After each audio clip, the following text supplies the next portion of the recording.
Joe Rogan Podcast. Check it out. The Joe Rogan Experience. Train by day, Joe Rogan Podcast by night, all day. And we're up. Hello. Nice. Good Hi. to see you again. What's happening? Great to see you too. Good to see you alive and well.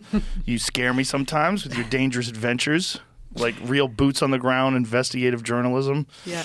Oof. We've been all over the world. I think last time I was here was 2 years ago. Yeah, last just over time 2 you years had ago. just gotten back from the cocaine manufacturing in the jungle, which was wild. And Yeah. then you took a backpack with the stuff and traveled with that's the... right. Oof. And since I've reported on a lot other drugs and other crazy situations, and we're now actually already filming season 4. Wow. Season 3 is coming out. Tell right people now. where to get it and what it's So called. yeah, it's Trafficked with Mariana van Zeller. It's on National Geographic, next day on Hulu, and it's on Wednesdays at 9 p.m. And it's about black markets. So it's illegal markets around the world, whether it's drugs, guns, fight clubs, anything, surrogacy, illegal surrogacy. The craziest one to me was the getting the guns in America and transporting them to Mexico. That is going on, and that it's going on with cops. It is. It is, for me, it's always been, I think the first story I did on guns in America was about 12, 15 years ago, where I was able to buy an AK-47 out of a Taco Bell parking lot in Arizona. Where else? Where else than in Arizona? And then the funny I thing meant that where happened, else but a Taco Bell parking lot. of course. Both those things. Of course. And then we went to a bar to sort of celebrate the fact that we just filmed this crazy thing that just happened, because we knew it was possible that people were doing this, but we wanted to show it with our camera. So we had sort of secret cameras filming, and then I went out and I bought it, and we went out to a bar after, and I ordered a beer, and I forgot my driver's license, so they didn't give me a beer. That's hilarious. Isn't that funny? So no beer, but I could go out with an AK-47. And a few days later, we bought a 50 cal out of a guy's garage that we went out into the desert and filmed. Women and like shot. it when they get carded. Of course we do. Yeah. It's not. Unfortunately, I don't get carded as often nowadays. It's just ridiculous. Come on. I guess they have to. I mean, but whatever. It's come on. It's ridiculous. crazy. I know. It's 21. I Come know. on. I know. Look at me. But this was 12 years ago, so it's possible. Possible. Yeah. How hard is it to buy an AK-47? It was so easy. We went online at the time. I can't remember what the name of the website, Backpage. At the time, there was a website called Backpage where you could essentially buy anything. I don't think that website exists anymore. But it's not even on the black market, regular online website. And we went there, and within, I think we spoke to the guy 20 minutes before. He said, meet us here. We went there. It was him and his girlfriend were there. He was high on drugs. Oh, and boy. he had an AR-15 with him as well that he was also wanting to sell. We ended up buying the AK. But yeah, so I've been fascinated with sort of how easy it is. How do you to know buy he was high guns. on drugs? Because you could tell. I've reported enough on drugs. And Meth, you think? at the time, probably. He was very jittery. Yeah. Yeah, it was definitely an upper of sorts. Jesus. And then, so then we decided to do this for the first season, actually, of Trafficked, a story on guns and how American guns are winding up in the hands of the cartel in Mexico and how it's responsible for so much of the violence that's happening there. And sort of this cycle, which I don't think most people think about, how then the violence leads people to immigrate to America, and then they come here, and, so it's like a cycle of violence and immigration, and guns, and it's all sort of connected. But whenever we do a story on guns, and another one that I did on ghost guns was released last week on National Geographic, and it is the most sort of controversial issue, the hot topic that we can always. So I immediately start getting messages of people saying that I should go back to my country, and what am I doing? And I'm trying to take away people's rights to own a gun, which is absolutely not the case. And it's The idea that people wouldn't want to know that police officers are confiscating guns and then selling those guns to the Mexican cartel, that you as a legal, law-abiding gun owner in America wouldn't want that exposed. Yeah, absolutely. And that the guns that people are buying, and particularly with this last episode on ghost guns, which is the fact that the guns that are now these untraceable and licensed guns are so easy to make, and so many of them are ending up in crime scenes across America and on the hands of gang members and militant groups and anti-government groups, and it's scary. And that's all what we're trying to do as a journalist, myself, when we decided to do this stories, because I started hearing from people talking about how these guns are ending up in the wrong place. And how do they make a ghost gun? I'm happy you're asking that, because I think it's the biggest people don't understand out there. They think that when you talk about ghost guns that it has to be 3D printed. It's not. A ghost gun is an untraceable gun. Doesn't mean that it has to be 3D printed. However, nowadays, it's basically, so it's a gun that doesn't have a serial number. And it could have had a serial number and the serial number was scrubbed, and maybe they put a new fake serial number in there. But what happens is, because of the 3D printers, it's now super easy to just print a gun or gun parts at home. So there are all these companies out there who sell 80% kits that have everything to build a gun except for the receiver. But there's a company, for example, called Defense Distributed, ran by Cody Wilson, who was the first one to use a ghost gun, or a 3D printed gun. Actually, it was called the Liberator. And he got in all sorts of trouble with... The Liberator. Yeah. And he's a strong believer in. He said he wanted his company to be sort of the WikiLeaks for guns, so that everybody could have access to guns. So he sells these kits that are 80% kits, and it's everything you need to buy a gun except for the lower receiver, which is what the ATF and the government actually considers to be the gun. What part is the lower receiver? It depends on which weapon, I believe, but it's the bottom. On the guns that he's selling, it's sort of the bottom piece. Oh, okay. There's the Liberator. Yeah, that is a Liberator. Yeah, so this is all 3D printed, and he showed me. So that's an actual gun, that plastic thing? That is, and somebody pulled that on me, I'd be skeptical. And this was like, several hey. years ago. It's evolved a lot. It's evolved a lot since then. Yeah. Ghost gun. Wow. Yeah. So that's a real gun, that plastic thing? Ghost guns too. Yeah. And so But what, but if you want to see some of the new ones and what they're making, yeah. And now these are also ghost guns. And some of that is metal. So where do Some they of get it is the metal parts? It can be all 3D printed. Some of it is metal. So you can buy it from companies like Cody Wilson's. And then They 3D print metal? Oh, nowadays, yes. You can Really? You can have it's like a polymer. I can't remember. Polymer? Polymer material that is. Yeah, that's what a lot of the guns are actually Like made a carbon fiber Yeah. or something? Because I've seen carbon fiber barrels for hunting rifles. They make them very light so that people can take them into the backcountry when they go deep Yeah. into the woods. There's all the kind of parts you can make with 3D Wow. printed metal stuff. Oh, one of the craziest things we filmed for this ghost gun episode was actually these teenagers that were also making 3D and ghost guns, and they came to the desert with us, and we spent a whole day with them shooting guns and showing us what they build. And they were also making drop-in sears, which are little pieces that transform a gun from semi-automatic to fully automatic. And they're illegal, actually, in America. You can't buy that at a gun store, but they're making them for 50 cents. Yeah, it's a crazy world. How much of an education are you getting in how fucked we are by your show? Because I would be very pessimistic if I had gone to all the places that you've gone to and seen all the chaos that you've seen. I'm not. I'm not pessimistic at all. I think one of the biggest surprises for me filming this show has been finding out that even the people, not all, but the majority of the people that I've met involved in these illegal activities around the world, that they are very much people just like you and me.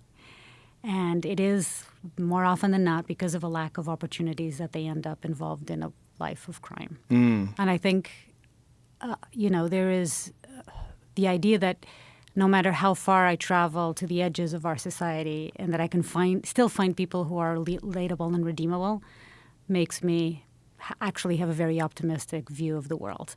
Of course, that doesn't apply to everyone. When I'm interviewing white supremacists who talk about, wanting death for minorities or, other people that I've interviewed. Have you done that? You've interviewed? Yeah, we did. We did an episode. Is that on this season? It's on season 2, last season, on white supremacy. Where did you go? We went to Denver. We interviewed Denver? There is we interviewed a couple of people in Denver, one of which was a 28-year-old, I believe, he was I can't remember what he was by day, but he showed up wearing a swastika. And he was talking about a race war, and he was going to do everything he could to make this race war start. And he was part of Atomwaffen, which is a big white supremacist group that has actually been responsible for some deaths in the U.S. How many of those people just need like somewhere to belong to? And this is like something that they find that they can find a bunch of people that are energized about a very specific cause, and then they find that if they align themselves with this group, there's like a camaraderie and a brothership in this cause, even if it's ridiculous and disgusting. I think a lot of them. Yeah. I think the vast majority of them, actually. Lost people. Yeah, and it's the danger of the internet, right? Because it's a loudspeaker. Unfortunately, it's a place where you can find that community, but that community is not always good. It's a danger of psychology too, right? That people are easily manipulated and they want to belong to a group, and especially if they think that it's like some sort of a secret group that other people don't know about, and that they have this cause they think is, valid or just. Or make sense of the world. Maybe if they feel like the world is not is unjust towards them, they feel like there has to be a reason behind it, so maybe it is. Did you ever see when W. Kamau Bell went and interviewed a bunch of KKK? He's great at that because he's such an easygoing, likable guy. He's so nice and so smart that when they're with him, they're like, hey, you're different. And I'm like, hey, man, you need some black friends. Like, there's a lot of people like that out there, you fucking idiot. Yeah. It's like these poor, sad, lost people, and then they're committed to this thing. This horrible idea. I know. So much of it comes out of ignorance, too. Yeah, most of it. Yeah, I know. And foolishness. Yeah. And it's just, it's so disheartening that that's prevalent. It is. It's very sad. Yeah, that sense of community is really missing for a lot of people.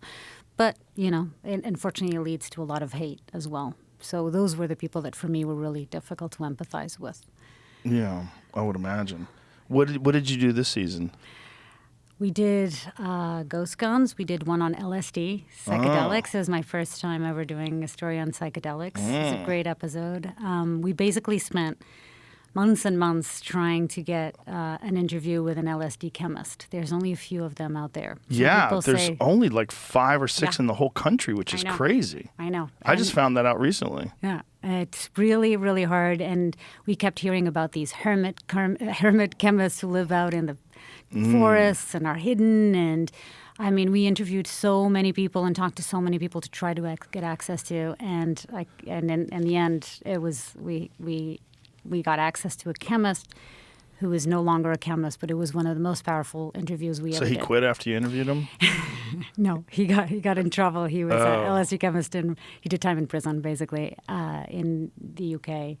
And he's American, and he's now living in Montana, and he lives out of school bus in Montana. And it was a really powerful interview because, I spent so much time reporting on drugs and talking to people who do it because of the money. And with psychedelics, we've filmed a lot of people involved in the psychedelics business selling mushrooms and LSD, and not one single one of them was doing it because of the money. They all told us how they were doing it because of the power of the drug and how LSD has changed them and transformed them, and they really believe in the power of the drug in terms of sort of liberating and raising consciousness in the world. And he was one of them. So here I was finally in front of a chemist who spent, years of his life making LSD, and then and he started crying, like bawling, and talking about how, when I asked him, do you know other active chemists out there?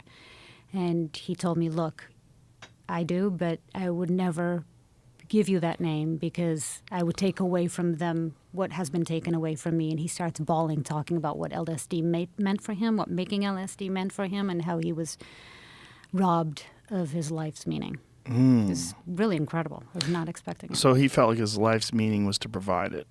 To provide it and to allow people to experience what he experienced at a young age. Did you have any preconceived notions when you went into that were dissolved? Absolutely. Again, I think the financial component. Most people that are involved in drug trafficking or the making of drugs do it because of money. And, I don't use drugs, never have, because I'm afraid of losing control. I've tried weed, of course. I tried hash. Oh, one of the episodes we have for the upcoming season is actually about hash because it's the first drug I tried when I was growing up in Yeah. Portugal. It's But decriminalized in Portugal. it's decriminalized. Portugal has an amazing success story when it Yes. comes to drugs. It's pretty Well, cool. that's part of the problem with illegality, right? When things are illegal, only Mm-hmm. criminals are selling them, and then law-abiding people, That's right. are prohibited from taking them. That's right. Which is, it's, Terence McKenna once famously said that freedom includes the freedom to explore your own consciousness, and if you deny people that, you're denying them a basic human right. Yeah. And I think he's right. Yeah, I mean, one of the guys, the people we interviewed, was a former military suffering from PTSD, a young kid who had been in Afghanistan, I believe, yes, Afghanistan, and he was part of the bomb sniffing crew that goes looking for IEDs, and the car that he was in actually. There was an IED that exploded under him, but it was all protected, so nothing happened to him. He suffered a concussion and was out for a few minutes and then was rescued, but there was still incoming shooting coming at him. It was like a whole situation, and he was suffering from PTSD. And told us he was incapable, and he tried everything, all the medication that was available for him by the traditional medical community, and nothing was working. And he says he was having trouble waking up in the morning. He was suffering again from PTSD, and then he tried LSD, and it changed. He says it's completely changed his life. And he started doing LSD with a therapist, with somebody that sort of a shaman, I guess, a shaman who helps him. And we filmed one of his first sessions with a person. He had done it before, but was one of the first sort of guided sessions, and it was fascinating to see. And he's now in school, and I'm not sure if his life is all perfectly fine, but he's doing much better, according to him. Well, whose life is perfectly fine? Yeah, exactly. Yeah, it's life. Exactly. Yeah. Yeah. But that is one of the best therapeutic uses of it. And did you speak to anyone at MAPS? We did, Yeah? actually, up in Canada, too. We spent time in Vancouver as well. It's big there. We spent time with some people who are using it as therapy. And it was, again, as somebody who hasn't done a lot of work with psychedelics, it was really, really incredible. And I have since microdosed on mushrooms, and I really like it. Yeah, it's great. I'm a fan. To me, it does what I thought people tell you weed does, which is it makes you sort of relax and laugh. That's what microdosing does. Oh, microdosing does that way better than weed. Right? Because weed, for some people, it gives you that paranoia that they don't like at all. Yeah, that's what happens to me. Yeah. I think it's if you are more like me, who want to always be in control, the weed doesn't work. But microdosing on mushrooms, I've tried it 3 times during the pandemic. And My position on that is that you should lose control. That feeling of wanting to be in control is ridiculous because you don't have any control anyway. And that you really should embrace the paranoia that comes with it. Because I think what it is an expanding of your awareness and just how insanely bizarre life is. Life is, you can decide that life is normal if you do the same thing every day and you have a limited amount of variability. Everything, you drive to work the same way, you work with the same people, you do the same thing, come home to the same family, and life seems okay. And then you get really high and you're like, oh my God, this is crazy. It's true, but for somebody who already lives in the uncomfortable side of life constantly for my work, I'm always in places that usually people would make them feel out of control. Sure. You know what I mean? That's your psychedelic experience. That is my psychedelic experience. Exactly. I don't need another one. I see your position. I mean, I see how people are. And I have very good friends that don't like pot. And I'm a pot evangelist. It changed me, changed who I am as a person. It changed the way I feel about things. Yeah. It changed the way I treat people. Changed the way I look at life. Yeah. Yeah, I think it's a tool, and I had a joke about it. It's like any tool. It's like a hammer. You could build a house with a hammer, or you could hit yourself in the dick if you're crazy. And that's the problem with anything. And things are open for abuse. Everything's open for abuse. Gambling, food, everything, sex. Absolutely. Yeah, people are, we have a problem with discipline and with structure and with an objective analysis of life. And so when agree. you add things like marijuana or mushrooms or LSD or anything to those, you could. There's also people that have legitimate psychological and mental health problems, and for them, it's very dangerous because I had Alex Berenson on. I don't know if you know who he is. He used to be with the New York Times, and he wrote a book called "Tell Your Children," and it was about marijuana and the dangers of marijuana. And I had him on with Mike Hart, who's a doctor from Canada who prescribes marijuana. He's a pro-marijuana doctor, and I was actually more on Berenson's side, even though I'm a marijuana advocate. I think for me, it's been very valuable, but I also know people that have lost their mind. I 100% know people that used to be okay and did too much pot and got really, really deep into it and lost their grip of reality and became either marijuana triggered schizophrenia or they had schizophrenia already but it was manageable, Right. That it's probably variable in its intensity and what happens, and then their experiences with marijuana push them over the edge. Yeah. And I think that's a real possibility. Yeah, but I think you can apply that to a lot of things, right? Yeah, You certainly can with apply that to alcohol, certainly, with exactly. gambling. So but again, Yeah, people have a hard time, keeping it together. yeah. And when something like marijuana comes along, but that doesn't mean that it should be illegal. That means there should be some real counseling, and there should be places that people can go where they can talk to someone and therapy, and there should be a way to make it legal. I 100% agree. I mean, one thing we know is that the war on drugs hasn't worked. The billions of dollars that the United States has spent on the war on drugs has actually had the reverse effect. And as you know well, the biggest drug epidemic in America's history was created right here in America by the pharmaceutical companies. Yes. Well, that's how I found out about you from the OxyContin Express. Yeah. That was so eye-opening. And when you did that, what channel were you guys on back then? Current TV was Al Gore's television channel. It was Al Gore's? It That's was. hilarious. It was actually a really interesting experiment. So it was right before YouTube started. And basically the idea was democratizing television. It was giving young kids out there a platform to go out there and explore the world and come back with these stories. So that's how I started. What year was this? This was 2005 or 6. Oh, wow. 2005 when I started, yeah. So a long time ago. And then YouTube came around. It turns out that YouTube was a bigger success than current TV. But the show that I worked on was called Vanguard. And it was all these young journalists who most of us had just graduated, but they basically gave us cameras. And in my case, my husband at the time was my boyfriend. We both applied.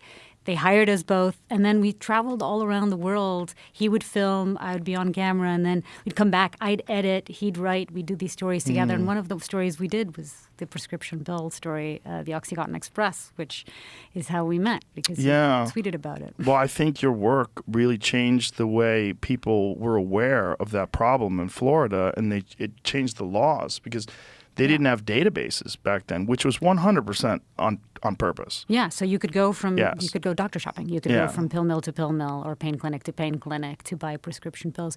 The amazing thing is my husband is still reporting on this. He had a film on CNN that's coming also on HBO Max in April, and it's called American Pain. So I don't know. Do you remember the twins that were running American Pain? It was the biggest pill mill or prescription pain clinic in South Florida. It's called American Pain, and it was run by these two twins who were born. They were born conjoined twins at birth, and then they ran a steroid business, and they got in trouble, and then they realized that actually they could make a lot more money from selling OxyContin than they could from selling steroids. So they opened this little small strip mall pain clinic.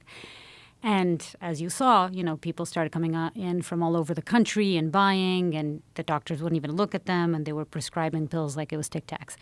And we found out about them because we were reporting in Kentucky, and we were the sheriff who was, overdoses all around them, people, dying, devastating his community, and a lot of the pill bottles had this name, American Pain. And we went down there and we took out the camera, and my husband took out the camera, and the first shot we got immediately, within minutes, this big SUV came with two big guys who were threatening us and started yelling at us and telling us to leave, that we weren't allowed to film. So we drove off, and I'm driving, and this is actually in the film, but I'm driving, and my husband's filming, and they're right behind us. And we decided to film this as the last thing. We were heading to the airport. And we're driving down I-85 to head to the airport, and they start following us. And then I realize I have very little gas. So I stop at the gas station, and they stop right behind us, and they come out of the car. And these were big guys. And the day before, we'd been watching The Sopranos.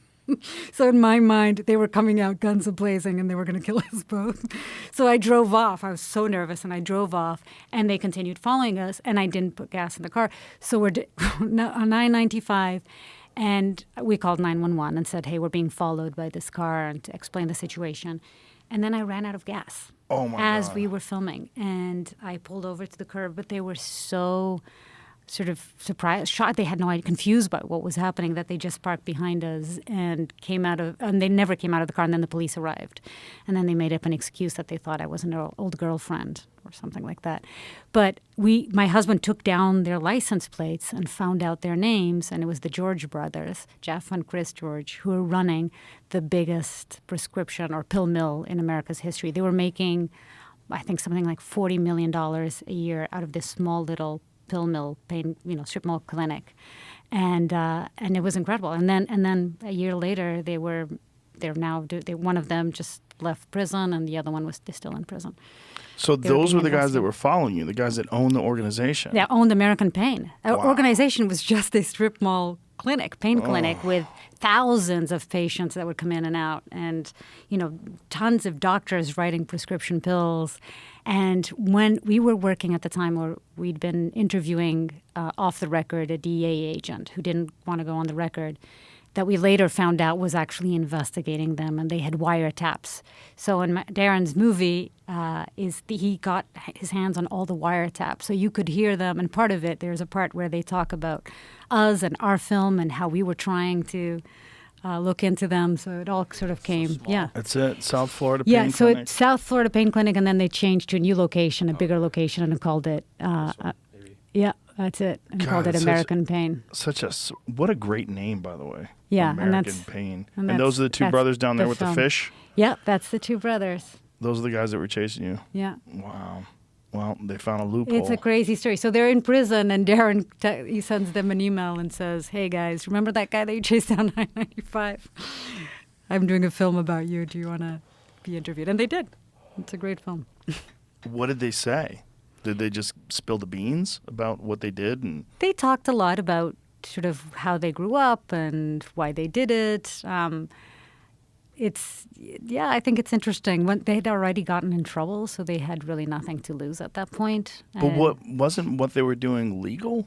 No, it was what they were. So that is the difficulty, and that's why actually so little people. So there should have been a lot more people that went to prison. Unfortunately, they didn't. So the government gets you through other things: racketeering charges, bribery, mail fraud. It's always these other. That's the biggest, I think, outrage about the whole opiate crisis is that there have been almost no pharmaceutical executive that has gone to prison. The pharmaceutical companies are the ones that were actually making the big money, right? And it's not just the Sacklers of Purdue; it's also the generic companies that were making even more.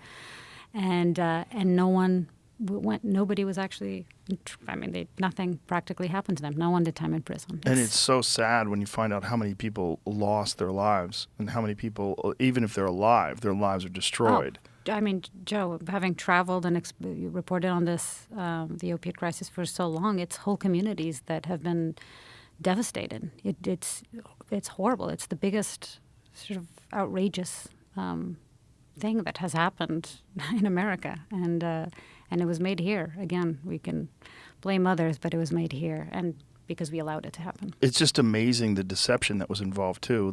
They tried to claim that they weren't addictive, and they were just passing them out to people, and it's. Yeah. I talked before about this. I had my nose fixed. I had a deviated septum, and when I got out of the operating room, I was kind of shocked that it wasn't painful. I was like, this is fine. This is just a little mildly uncomfortable. And the doctor tried to give me 2 different prescriptions for opiates. And I was like, I'm not going to use those. Because I had knee surgery and I also didn't take pain pills. But I don't mind pain. What I really don't like is feeling stupid. And when I took, I think it was, I don't remember, it was Percocets or Vicodin. I don't remember. But one of my first knee surgeries, they gave me one of those. And I took it. And I remember being on my couch when I lived in New York and just sitting there watching TV like this, feeling so stupid. And thinking, oh my God, I'm never taking this shit again. Like whatever this is doing to me. First of all, I don't think it really stopped the pain because I remember getting up because I had to go to the bathroom and it was like liquid fire was going through my knee. And I was like, if it still fucking hurts like this and I'm dumb as shit, like I am not taking these anymore. I know. It's the ease with which they were dispensed and are still being dispensed to some degree. My doctor was trying to force me to take them. He was like, just, you really should take these. Like, you're going to be in pain. I go, well, it's just a little pain. Like, is it worse than this right now? And he goes, it could be. I'm like, how could it get worse? Why is it going to get worse? Yeah. Like, if it just is mildly uncomfortable now. And like, so the doctor was just like, you should take this. And I was like, why would I take that? But I didn't understand why. Like, couldn't I come back to you if I'm in pain? Like, if I'm not in pain now, why do you want me? It was this weird conversation where it's like, I don't know if he was incentivized to try to prescribe them, if he felt like it would be good for him. I didn't understand it. Like, couldn't you just, if you wrote the prescriptions and I didn't take it, like, what do you care? But he wanted me to take them. Yeah. It was weird. So strange. I mean, that's what was happening with OxyContin. That's what was happening later on. We did another story on fentanyl. That was what was happening with fentanyl, too. You had a company, and we investigated one particular company. And I think it's the only CEO of a company that he's now in prison, actually, for what he was doing. But, yeah, he was bribing, essentially, and he was charged with bribing. He was bribing doctors, and there was a quota. And he was basically telling them, if you prescribe more of our product, which was fentanyl, a spray fentanyl called Subsys. If you prescribe more, we will give you more money. He was paying them out and taking them on trips, luxurious trips around the world, and telling them not only to prescribe this medication to people who have headaches and back pain, and a medication that is made and FDA approved only for breakthrough cancer patients. But yet you go to the doctor and you say you have a headache, and this guy knows that he can get a kickback from the company, and so, oh, you should take this drug. How much of a kickback fentanyl. was it? Oh, it was significant. It was in the thousands of dollars. Some doctors got hundreds of thousands of dollars.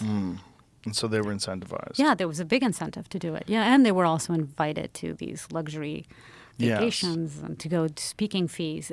What they said is that they were paying them for speaking fees, which basically was the code. Bribes. Yeah. I have a good friend who used to be a pharmaceutical representative, and he explained to me how it works, that he would not just know the doctor, but he knew who the doctor's kids' names were. He would show up at their baseball games, and he would give them gifts. He would take them out to dinners, and it was all about cultivating these relationships. And that it was all about, like, I'm your friend, and they wanted to have this sort of weird cronyism, weird sort of relationship where even if it wasn't illegal, like, clearly he was influencing them to sell more pills. It's so crazy. Yeah.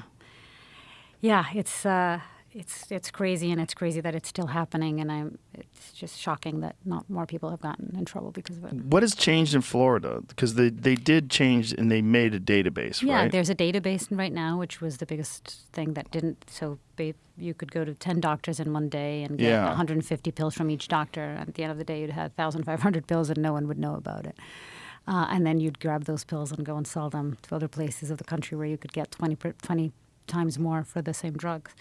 So the database is, and it's just much harder. I think there's one of the things that I remember that we reported on, that you shouldn't be able to prescribe and dispense at the same location because it's a conflict of interest, right? If you're going to make money out of the selling of those pills, it shouldn't be at the same place where you're prescribing them, because then there's an incentive for you to prescribe because you're making money from the sale of those pills.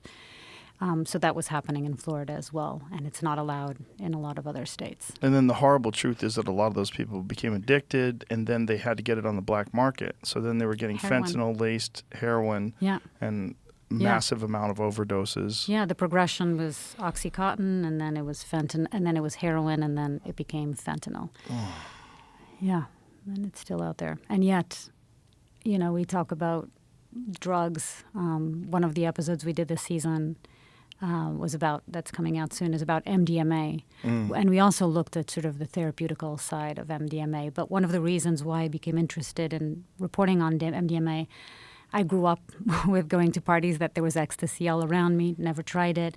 Knew some friends actually that tried it and it didn't go so well for them. They still have, like you were talking about your friend with the weed, how they went off the deep end a little bit. Oh, they went off the deep end with MDMA? Yeah, one friend I know that used to go to these parties, and I knew her well, and she went off the deep end. I haven't been in touch with her for a while, but it wasn't a good, it doesn't hit everybody the same way. Well, not only that, I think a lot of people were doing it almost every day. There was a lot of people that I had heard of that were going to these parties and raves, and they just couldn't wait to get back to that state, because that state of being high on MDMA was so wonderful and so lovely, and just so, everyone was like dancing and touching each other's hands and Have you tried hugging. it? Yeah, I It's tried the love it. drug, right? It's called the love drug because of it. It removes all of your inhibitions. You have zero inhibitions, and you feel so nice, and feel Really? it's like you don't worry about anything. You're just filled with love. It just fills you with, I guess, dopamine and serotonin, right? Yeah. Yeah. And you're just overwhelmed by it. And I was thinking, like, imagine if this could be engineered where humans could have an elevated level of this all the time. You would have the most wonderful world, but probably nothing would get done. I was going to say, I'm sure there's a flip side to that. 100%. There's a flip side to everything. But if there was a way I was thinking, like, it was a way to maintain that state where you had an elevated level of serotonin, like, people would treat people so much differently. Yeah. I'm sure, yeah. There's a real, again, it was one of those drugs that the episode we did, there's a lot of people who are real believers in MDMA and talk about it, how it's being used therapeutically. But obviously there's a flip side to that too. So the reason we decided to investigate MDMA was because I got an email from my son's school in LA. And it was from basically warning parents that there'd been a kid in a school close by, a high schooler, who died thinking they were taking an ecstasy pill and it was laced with fentanyl. Really sad story. But it got me thinking, so who's making ecstasy? Where is it being made? How is it being made? How's it getting here? And then I found out that the biggest, I don't know if you know this, but the best MDMA is actually coming from the Netherlands in Europe. And the drug business there have sort of transformed the country into what many people call a narco state. There was a very high-profile crime journalist called Peter R. de Vries who was killed as he was on the streets of Amsterdam as he was coming out of work one day. Lawyers that were representing this guy that was a whistleblower for one of the big drug leaders was also killed. So there's insane things happening in Holland right now, and a lot of it because of the drug trade and partly because of MDMA. There were videos of torture chambers found. The police did a raid on a place that was being used as torture chambers for rival groups. It's crazy. We had heard about that. Who brought that up recently, Jamie? Someone brought that up about Moroccans and Yeah, the Netherlands. That's Who was right. it? Peter Zion, was it? Maybe, I don't know. I'm not sure. It was fairly recently. yeah. But yeah, that's terrifying. And that's what you get when things are illegal. You get organized That's crime. right. I mean, that was prohibition in the United States. It propped up organized crime in the United States. Yeah. So what happened in Portugal, actually, we talked about how it was decriminalized and why it was such a success is the rates of incarceration went immediately down. The rates of AIDS went down. People are basically given an option whether they want to go to rehab or if they're caught with over a certain amount, or if they want to go to prison. And of course, most people just choose to go to rehab. Right. And, the rates of addiction have gone down. There's safe places for people to use drugs, and it really has been an incredible success in Portugal. And I keep telling everyone who wants to listen to me that we should emulate that, or at least try to, because... Yes. But I think we already are so deep in this problem in the United States is that the cartels are bringing these drugs over here in such high numbers, and they obviously have a very ruthless organized crime business. And even if it's decriminalized, they're still going to be controlling the supply and demand. It's true, and that happened with weed in California. So an episode we did last season was about weed and how the black market for weed, the illegal weed market, is actually 3 times bigger than the legal market, even after it's been legalized in California. And that is because the government has made it so difficult for people to get a license and so costly that people just decide to continue running their weed business illegally. Well, not only that, but they've also made it so that growing marijuana, even with the intent to distribute, is just a misdemeanor. So if you are, there was a man named John Norris who we had on the podcast who wrote a book called Hidden Wars, and he was a game warden, and in California. Mm-hmm. So, I listened to that podcast. It was really good. Really interesting, because his original job was just to find people that were violating fish and game laws, like catching too many fish or something like that. And they found a creek that had dried up and it had been diverted to this illegal grow op on national land. And that these forests. Yeah, we filmed some of them, and it's crazy. You're out. We took, the police went in. We went on a big raid with the police. They went in. They were rappelling down helicopters. We had to hike in, and it was hours and hours with all our gear to try to get to this place. It was in the middle of nowhere, and it was fields and fields of illegal weed, and it was all controlled by the cartel. We actually managed to speak to one of them that was there as a worker, and that's the really sad part of it. That a lot of them are just, they're getting just paid poor. nothing for. Yeah, and they're risking their lives, and they're camping out there. Yeah. Yeah, I have a friend who works on a ranch in California who discovered one of those. Oh, wow. They stumbled upon these pipes, these plastic pipes. Exactly. These guys had carried these in 15, 20 miles on their backs. And set this up. And he was like, if they were doing something legal, I mean, these guys are hard workers. Yeah. Like you would say, like, this is a guy I'd want to hire. Like, how much ingenuity, how much hard work and discipline to carry these things so deeply and to set this all up.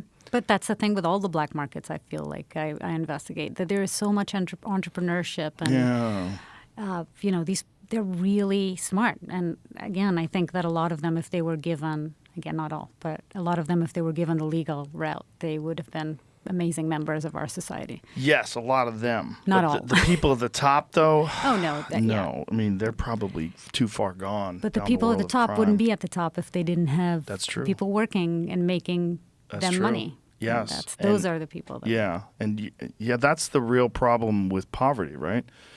The real problem with poverty is like it incentivizes people to do crime because they're so desperate. Their life sucks so bad they're willing to do illegal things just to try to get by and do something to better themselves. It's the inequality is the number one reason why these black markets exist. I always say that, But another interesting thing, going back to weed, a scene we filmed, which still blows my mind, was we filmed, and this was a guy at the top. He was running a many $1 million worth illegal weed business. And he was running it, or at least he was selling it, out of the top floor of a building in downtown LA, which was a garage, sort of an open garage. And we were there for, I think, 2 hours, and there were dozens of cars that were coming in and buying bulks, like huge bags of all illegal weed. And he had his security guys with guns. And this was out in the open on the top floor of this downtown apartment high-rise. It was insane. It was so crazy. Yeah, I mean, supply and demand, right? Supply and demand, There's always going to be someone that comes along that's willing to take a chance. Yeah, and he had a real estate business, apparently, and he told us that he was making a lot more money from his illegal black market weed business than he was from his real estate business. Is that guy still out on the streets? The last time we spoke to him was 1.5 years ago, and he was doing great, yeah. He was doing great.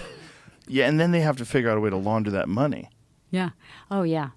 It's I've started asking now almost everybody we interview, because I'm fascinated by that. Like, what do you do with your money, right? If we interview, one of the episodes we did this season was about crypto scams, and we spent time with these like 3 20-something-year-olds who made millions of dollars out of crypto scams. And have you heard of rug pulls?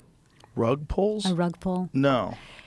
So they would put out these tokens. They would invent this token. Imagine we'd call this token the Joe Rogan token. And they would get people, and they would start with a certain seed money that they'd put in.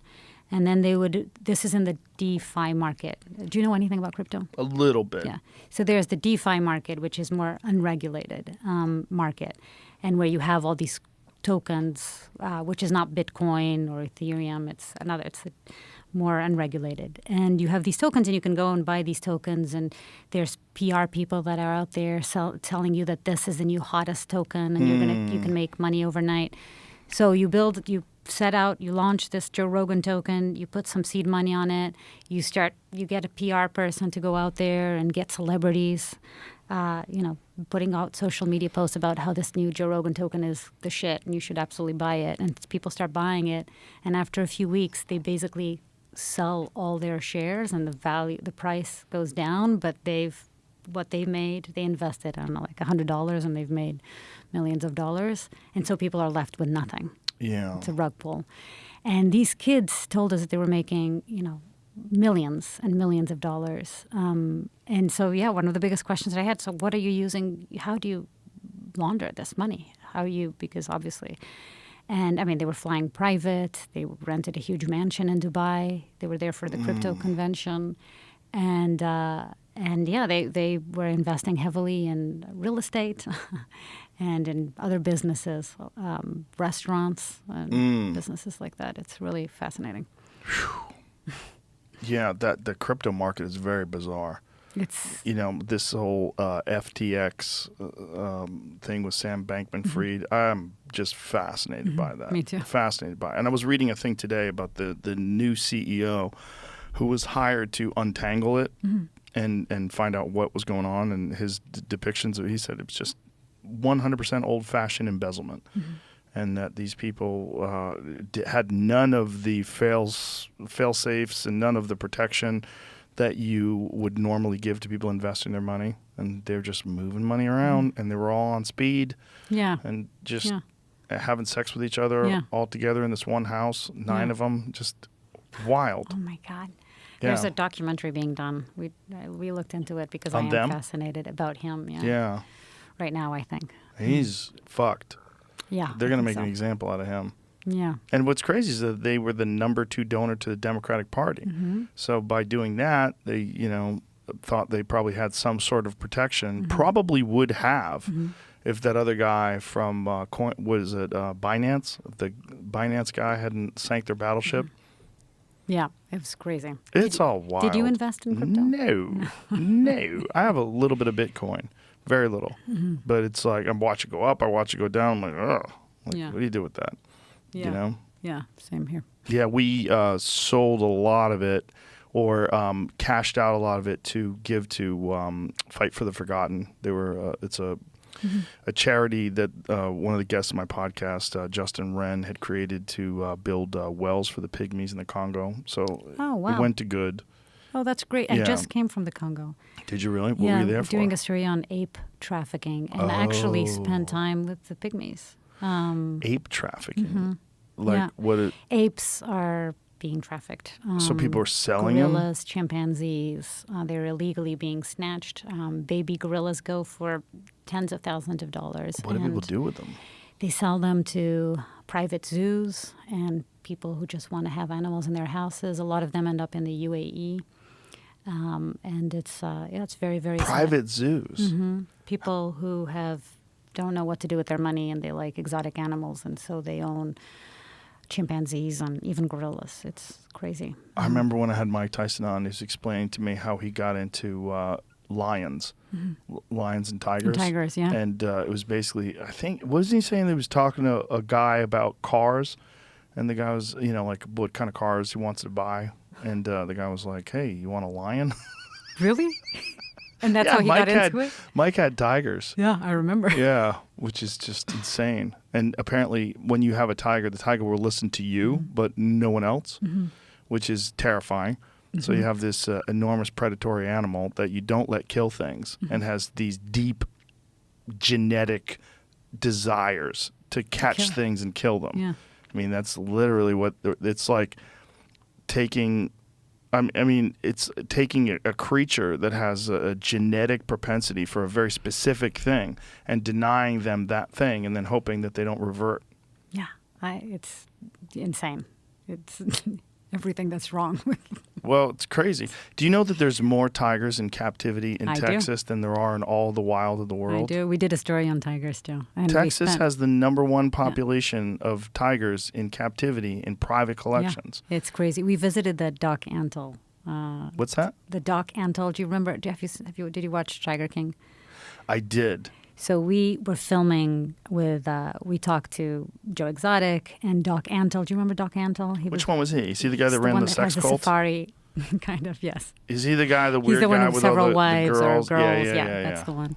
So we were filming that before Tiger King came out. And actually, Tiger King was great because a lot of people wanted to watch our doc because Tiger King became so popular. But we did an episode about that. And it all started because the idea that there are more tigers in captivity in the United States, in Texas, to be even more precise. I didn't know that it was just in Texas, but in the U.S. They have them in Oklahoma, but Texas has some pretty wacky laws when it comes to the ownership of animals. Yeah. There's in many ways, it's a success story for some animals. Mm-hmm. Like there's animals like oryx that are endangered in their natural habitat, but are prevalent and hunted in Texas.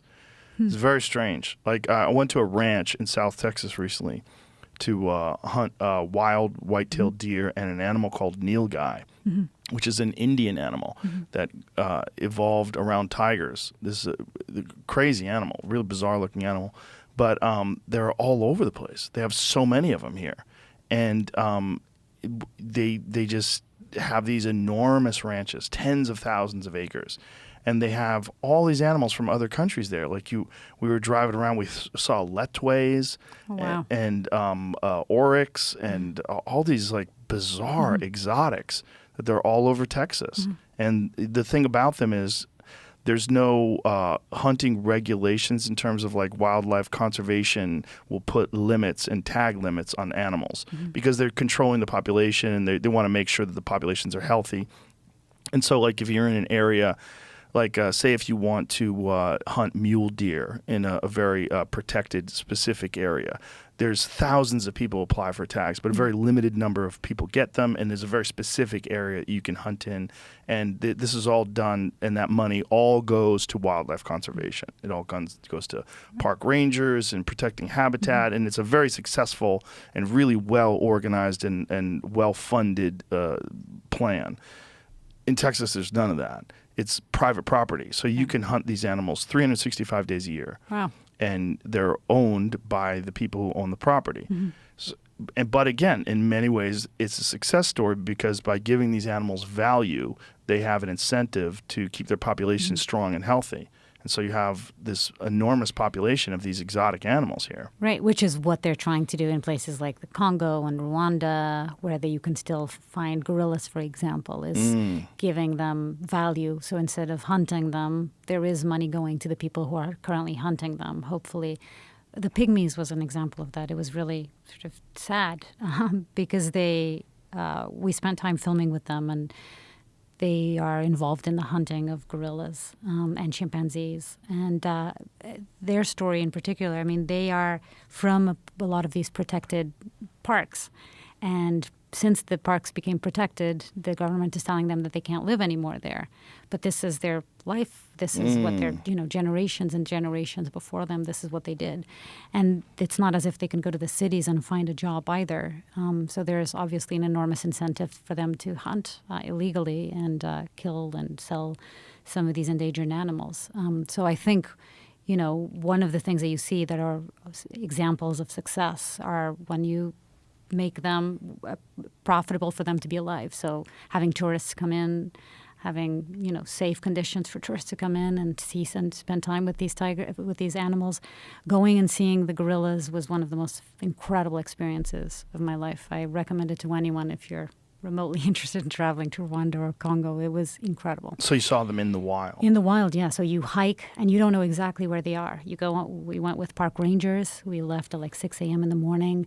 They knew where they had been the day before, but in the meantime, 16 hours have passed, and they have no idea where they are. They're not tracking them with trackers or anything. So then we start hiking up this mountain, and these are lowland gorillas, eastern gorillas. They're an endangered species, beautiful animals. And we're tracking them, and then they start from the place where they had seen them the day before, and then they sort of follow their trace, and they, see where they have pooped and where they have eaten, broken branches, and it was, 3 hours with all our heavy equipment tracking them and trying to see until we finally, there's a moment that for us is completely exhilarating after you're hot and you're bitten by mosquitoes and you're exhausted, and we weren't sure, maybe we're going to be the only people who are not going to see gorillas, and finally we get to this corner, this place, and this the park ranger says, completely nonchalantly says, it's right here. And and right behind a bush there's a gigantic silverback male gorilla and a family, the female and a bunch of little babies, including a baby that was born 2 weeks before, and we were the first ones to ever film the little baby, and it was the mother carrying the baby around, and then there was that one moment we were all together, and you have to sort of be quiet. Obviously, you don't want to start yelling next to gorillas because you can scare them. But we were from here to you, me to you, right now. Plus, how close we were to the gorillas. How dangerous is that? They had never suffered any attacks by the gorillas. The gorillas have sort of gotten used to having people around them. There's obviously rules. You can't start jumping in front of them, or you shouldn't try to touch them.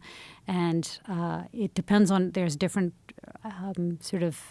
responses that you should have for different gorillas. With the lowland gorillas, I can't remember, I think with the lowland gorillas, you actually have to be,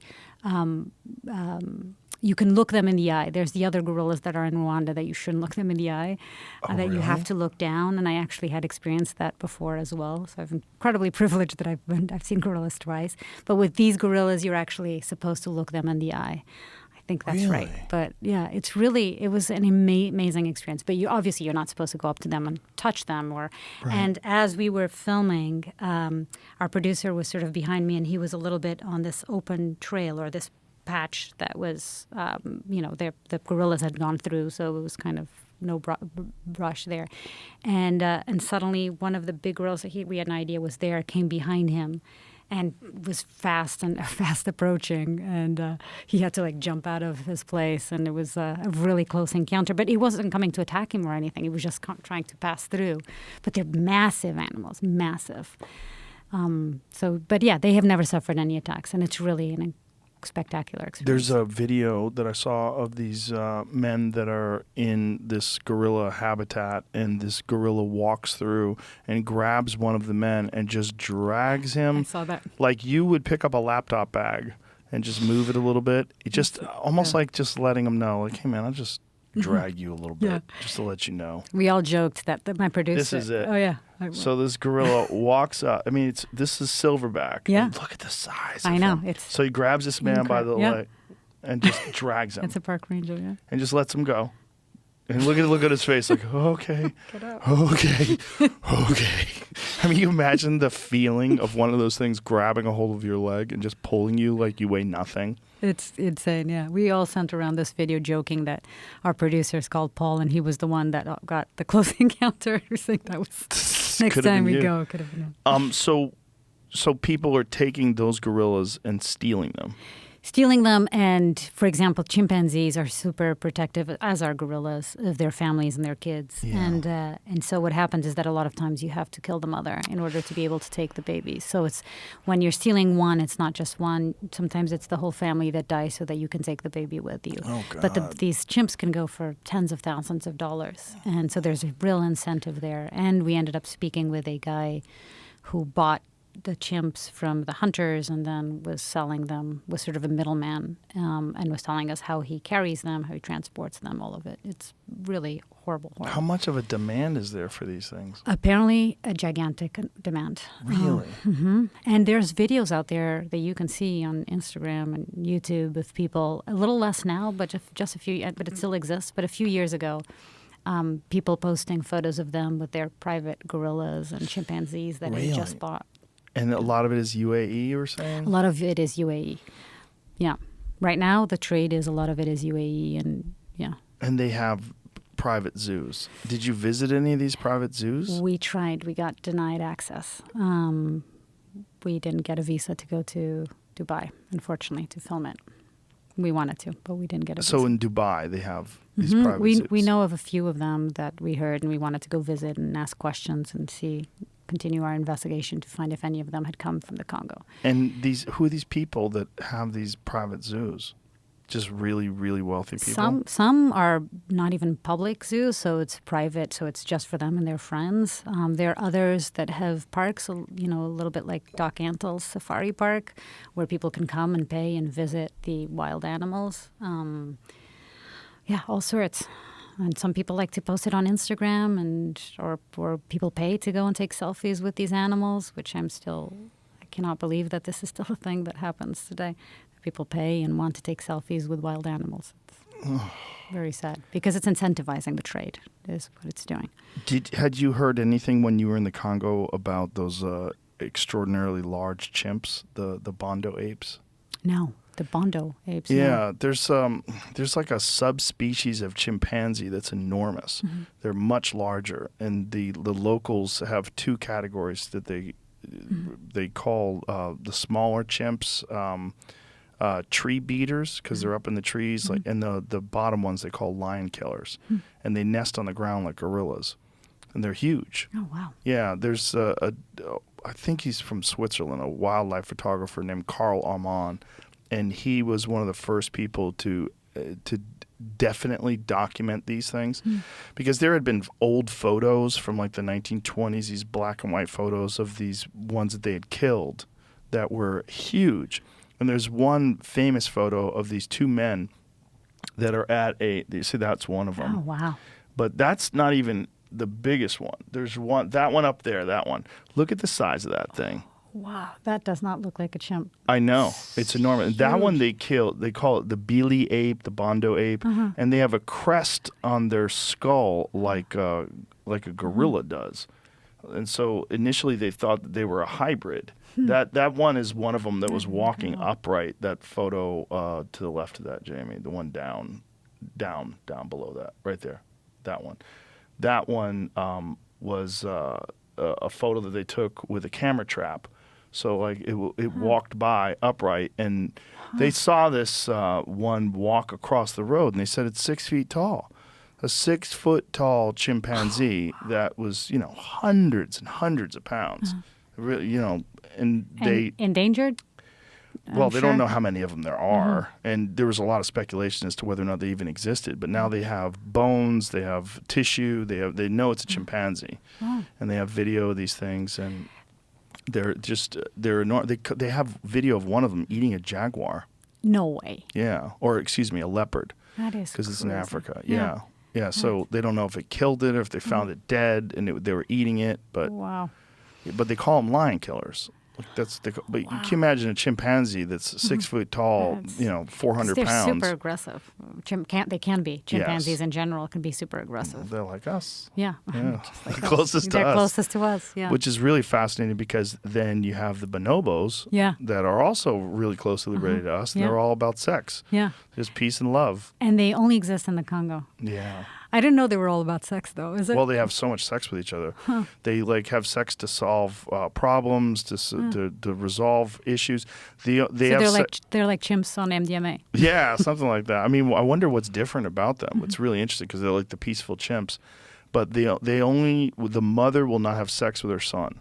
That's it. The father will have sex with the daughters. The father will have sex with the sons. Oh, wow. The sons will have sex with the brothers and sisters. They'll have sex with each other, but the mother will not have sex with her sons, which is really fascinating. Really fascinating. They have rules like get out of here, kid. I didn't know that. Yeah. Yeah, apes. It was a really fascinating. But I would think that journey. that animal in specific, you were a super wealthy individual and you wanted to get one of those giant chimps for your collection. Yeah, because the rarer they are, the more you think you're Yeah. special because you own this very rare animal. So is it mostly chimps and gorillas, or is it orangutans and monkeys as well? Our investigation was into the great apes, yeah. So chimps, gorillas, bonobos, and they are in high demand. And again, they go for hundreds of thousands of dollars. And yeah, I think we tend to usually point the finger at the hunters and the middlemen, the people that are catching these and killing. But I think the finger should always be pointed at where the demand comes from and who Sure. are the people, because those are the people that it's, to me, I do not understand somebody who just wants to have a wild animal that came from the wild in their backyard. But I do understand why a pygmy or a poor guy without any other opportunities in the Congo, when given the chance to bring money for their families, they would do so. Of course. Yeah, I mean, no doubt. But it's such a disturbing part of human nature that they would be willing to do that, especially to an animal that they know is so endangered that they would want to have a giant park in their backyard where they keep these things. I don't understand it. But the fact that it exists here in the U.S. too, again, we can say it's all happening in places like the UAE and China, but we have these safari parks and these Well, we have private zoos. zoos here. What about public zoos? Yeah. I mean, I talked yesterday on the podcast about going to a zoo once, and it was the saddest thing, where this monkey was wailing, just screaming, and I was like, oh my God, this is like going to a prison, and there's someone alone in their cell just screaming. It's because there's this tiny little cage that's about the size of this room, and you have this poor monkey that's just trapped in It's there. horrible. Yeah, Yeah. it's horrible. Just regular zoos are fucked. Yeah, I'm not a big fan either. We went to a few like sanctuaries for chimpanzees and apes in the Congo, and it was we had the chance of spending time with some baby chimps, and they're adorable. But one of the things, and they'll jump. They basically they jumped on me, on my whole crew. They were hugging us. So they're really sweet. So you understand why people maybe would think that, oh, they really like to spend time with human beings. They would love to be our pets, but that's just not the case. Especially when they get older. Then Yeah. they get very dangerous. Yeah, and then they kill them or Yeah. sell them. So them. this market, like, how many people are out there that have the means to do this? That's what's bizarre. Like that To there was purchase actually, them? I can imagine if like one really rich guy wanted to do that, but the fact that it's an actual market. Oh, it is. I think that once you have your big house, once you have your exotic cars, then you're thinking what else you can get. I think that's the case for a lot of them. And unfortunately, again, the idea that you're taking all these photos and posting them on social media, I think unfortunately social media has had a terrible negative effect on this, because people think it's fun to take photos with all sorts of exotic animals, and then they think, once you have money, oh, I'm going to own this, I'm going to buy this and put it in a cage, and when my friends come over, they're going to be impressed by the fact that I own this tiger or this lion or this gorilla. But I would imagine it'd be very dangerous for you to be exposing that. It always is with all the Yeah. stories we do. There's always a component of a lot of people there that don't want us to do those stories, for sure. Yeah, I mean, gaining access to these worlds is the hardest part of my job. Do you worry about coming on shows like this, that you're going to Absolutely. become famous? Like, have you been spotted? Has Oh, yeah. anybody ever said, oh, you're that lady from the TV show? All the time, yeah. It Really? happens a lot, particularly in airports for some reason. I think they Well, that's associate better than the the travel. Congo. Yeah. It's true. I'm huge in the Congo. So in airports, you get noticed? No, but it's funny that you say that, because it has helped me in some way, where I get a lot of messages from people who want to be on the show. So they send me videos of their guns and their drugs and the Oh, illicit businesses boy. they are Oh, involved boy. in. It is They're all really methed up and going, hey, I'm going to contact Mariana. Yeah, you know, absolutely. I'm going to get famous. Yeah, I want to be on your show. Oh, yeah, or you have no how idea. And strange. then there's also the people that say, you should do a story about, all the conspiracy theories that exist out there. Or people who tell me, like, I have a story to tell, and I share my email. It's like, okay, great. And it's really, and then it's, it's Like, what are the a- crazy ones? Oh, it's the government and the CIA is after me, and they're checking me out, and all of our information is, which actually is true. It's true. Not entirely crazy, but I think people who have, who are not all there, and That's the problem with conspiracies, is so Yeah. many of them are real. Yeah, I know. But I think we started this conversation with this story about guns. That is the one story that whenever I do anything about guns, I get a lot of hate, I'm of sure. hate. And it's threats and it's people saying, really mean and evil things. Yeah. And Have you seen the video? There's a video that's going around now. It was shared on Twitter a lot yesterday. It was some people in the 1970s when they started making laws about drinking and driving, that you couldn't drink while you were driving. And these people are like, they're going to turn us into communists. Like these people were defending like drinking and driving? Yeah, that you have, come on, work 12 hours. I want to have a few beers and drive home. And it's like, I remember the same thing happened when they. see if you can find that video. I was going to pull it up earlier when you guys were talking about something else. It's so great. Have you seen it? No, It's I pretty haven't. wild. I It's wanna like see it. early Trump supporters. Yeah. It's like people that That's so. don't know like where QAnon comes from and where distrust of the government comes from. These unsophisticated people. Watch this Hold on, because I clicked the wrong thing. no worries. It's pretty crazy because you're like, oh, those people they exist right now. Like this is 50 years ago, but these people are alive and well. Here is viewed by some as downright undemocratic. It's kind of getting communist when a fella can't put in a hard day's work, put in 11, 12 hours a day, and then get in your truck and at least drink 1 or 2 beers. They're making it laws where you can't drink when you want to. You have to wear a seatbelt when you're driving. And pretty soon we're going to be a communist country. Incredible. Pretty soon going to be a communist country. Making laws, you got to wear Incredible. seatbelts. It is incredible. It's pretty funny. Yeah, it is incredible. There's a lot of those people. Yeah. They're always going to exist. Always going to exist. They've always existed in the past. And, Trump he's their king. He found like a population that was like, yes.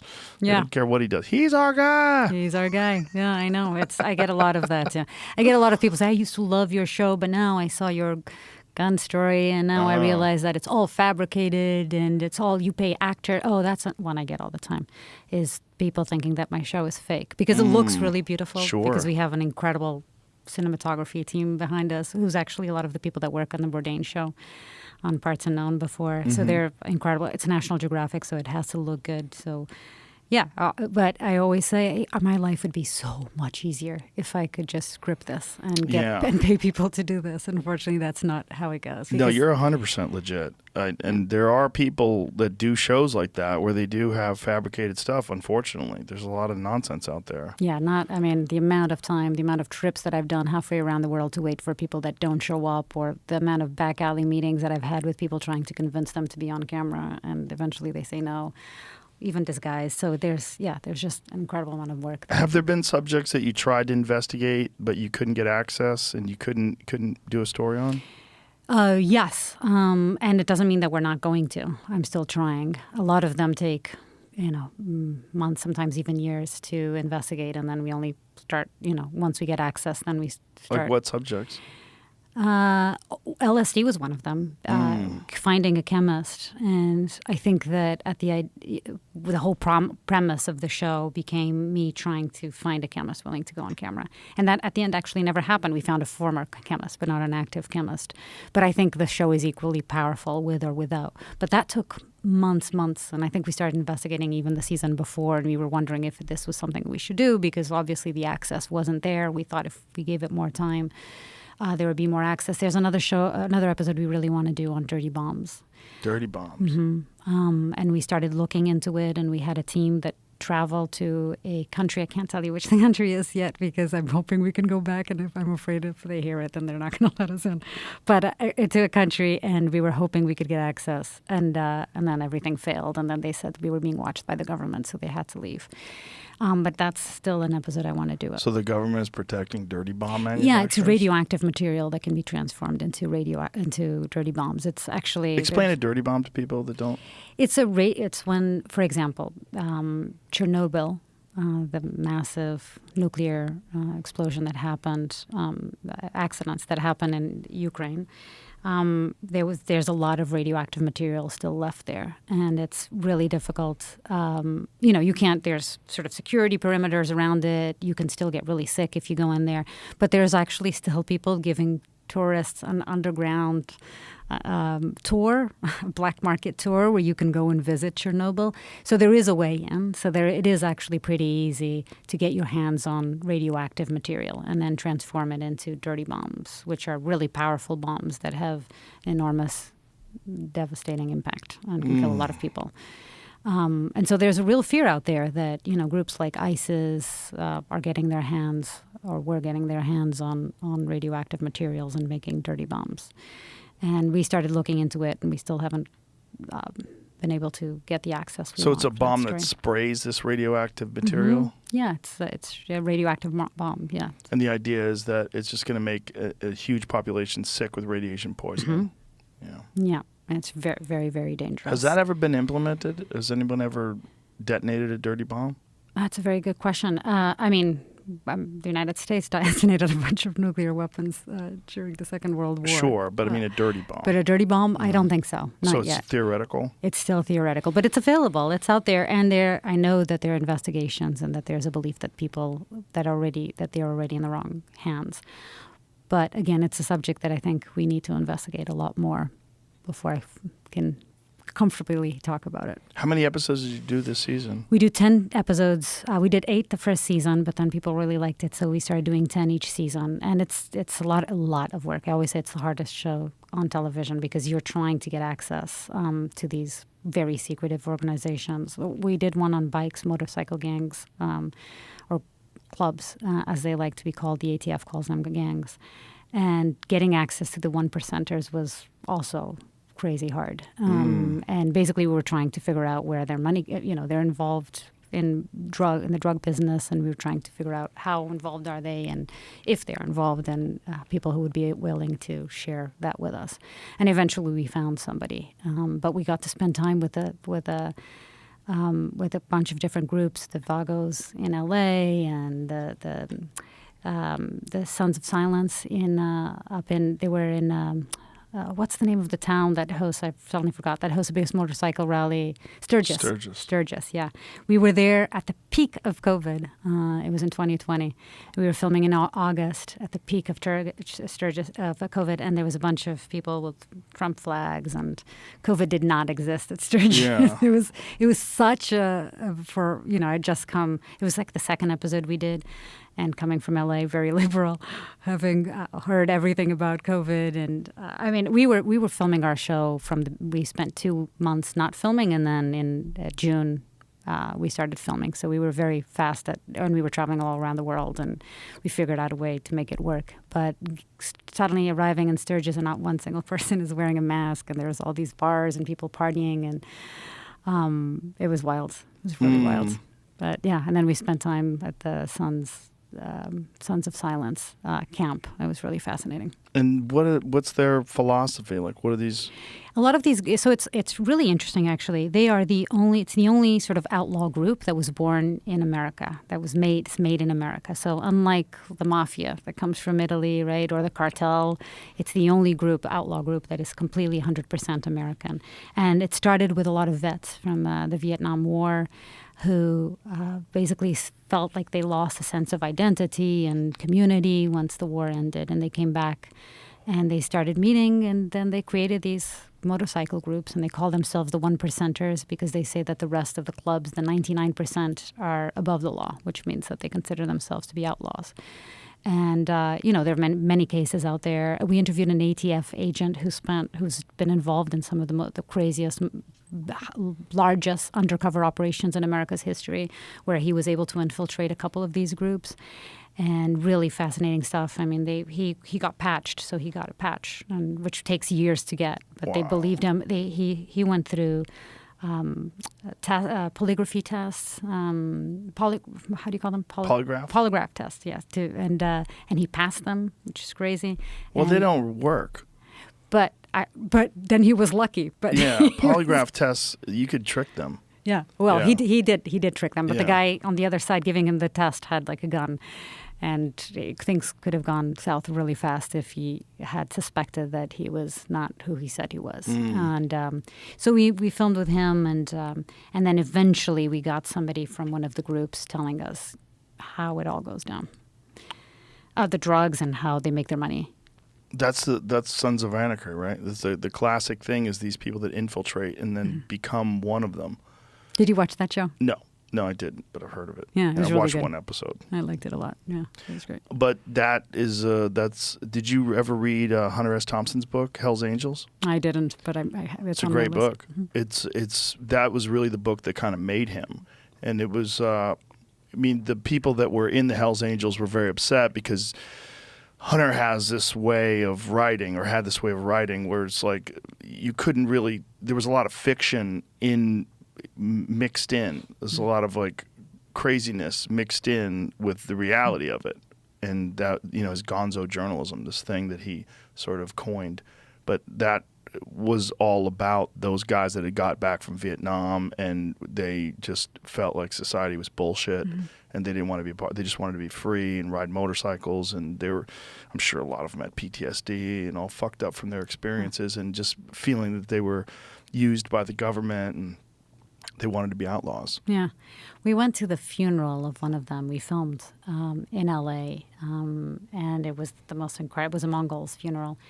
And it was hundreds and hundreds of bikers that showed up to pay their respect. And then they basically take over a whole freeway in L.A.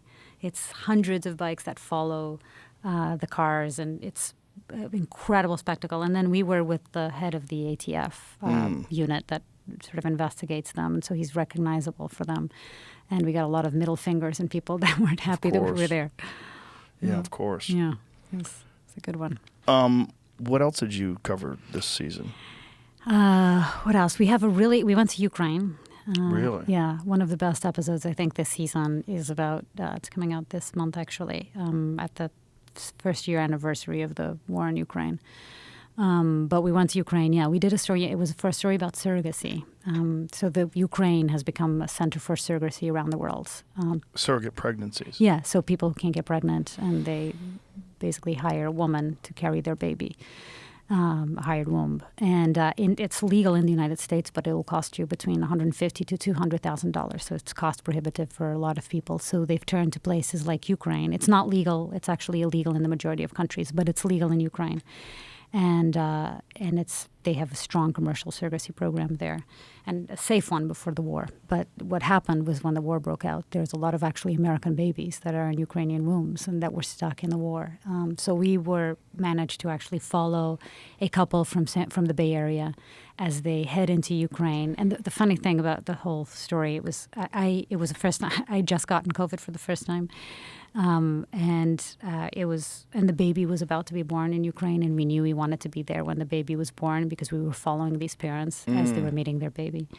And it was a crazy experience of having to be at home for 5 days and sort of waiting and hoping the baby wouldn't be born. And then 5 days, I finished my 5-day quarantine, and I was able to get on a plane and go straight. And because I got there late, a few days later than my team was all there already. I arrived in Poland, and then I basically drove straight to Ukraine. My bag was lost, and I went in with nothing, but went into Ukraine and eventually met this couple and the organization. It's an American organization that's helping them. Project Dynamo, and then film them as they go to the hospital and meet the surrogate mother for the first time, and then holds their baby and meets their baby for the first time. And it was one of the most emotional moments we've ever filmed on Traffic, because, the show is all about these products that are harmful or sometimes even deadly and dangerous. And here we were seeing something that was bringing a lot of love and hope and joy, and it was a really beautiful moment. And then it was them trying to get the baby out of this war zone in time, because the paperwork and having to deal with bureaucracy even in moments like that. So it was crazy. And then after that, we basically, because the show's about black markets, we went to Kenya. And what happens is when it becomes people, like you said, they're going to find a way to do what they want to do, in this case, surrogacy. And the people that can't afford it here, and then it became too dangerous to do it in Ukraine, people are finding new places to do it. And in Kenya, it's not legal. It's sort of a gray area, and it's definitely very shady there. And we spent time filming, women who are promised all this money to carry babies, and then they give birth, and then they never see a cent. And their families never know about it because they've been hiding. They're sort of imprisoned in these houses for months while they're pregnant. and they're Deserved- carrying American babies. It's such a strange thing. It's common in L.A. I have some friends that are a gay couple that hired a woman to get pregnant with their. I think they basically like the couple mixed their sperm together so they wouldn't know whose sperm it was that impregnated the woman, and then they went through the whole thing, and then she decided to keep the baby. Yeah. No. Yeah. Wait, is And, that allowed? I guess it is. I mean, I thought they were, yeah. I don't know, but they didn't get the baby, and that's so really they sad. had to go through it again, and they went through it a second time, And they got their baby? and then they got a baby. Yeah. It's really sad because there is a need out there for it. It's just that with everything, it's exploited. It's a very strange situation. Yeah, it's it really very is. it's very strange Yeah. because this person has this life growing in their body, and they become deeply attached to it, and then they have to give it to someone. Mm-hmm. And this woman was like, I can't do this. I'm keeping the baby. I don't know what she did. And in her case, it was probably her egg, right? So she was. I believe so. Felt like she had, yeah, because it's a gay couple. Yeah. And maybe that's why she was allowed to do it. Mm-hmm. I don't know. I don't know if they fought her. I don't know. Maybe they just said okay. Yeah. I don't know. But they spent all that money like taking care of her and paying her and the whole deal. Yeah. Yeah, it was crazy. But that whole experience in Ukraine was really, insane. And then being there, so much sort of depression and sadness at the same time with this couple was really special. What other things did you cover? What other things we cover? This week's episode actually that airs tomorrow is about oil. So we spent time in Nigeria in the Niger Delta. It's one of the biggest oil producers in the world. And then we went to Lebanon and spent time with Hezbollah. Really? And essentially, how do you get connected to with Hezbollah? So essentially the episode was about how oil is financing terrorist groups or groups that the U.S. considers to be terrorist organizations like Hezbollah. And so first we went to Nigeria and spent time, and there's Boko Haram. You know, Boko Haram, they kidnapped the 200 school children a few years back. They're recently pledged allegiance to ISIS. And they're a very scary group that has done very horrific things up in the north of the country. But what we heard is that they're getting a lot of their oil from the south of the country, which is the biggest oil-producing region. So insane. I had been there before, but it's the most insane place in the world, the Niger Delta. It's swamps that are filled with oil that, you've got ExxonMobil and Shell and all these corporations that have been there taking the oil for decades, and people living in absolute poverty.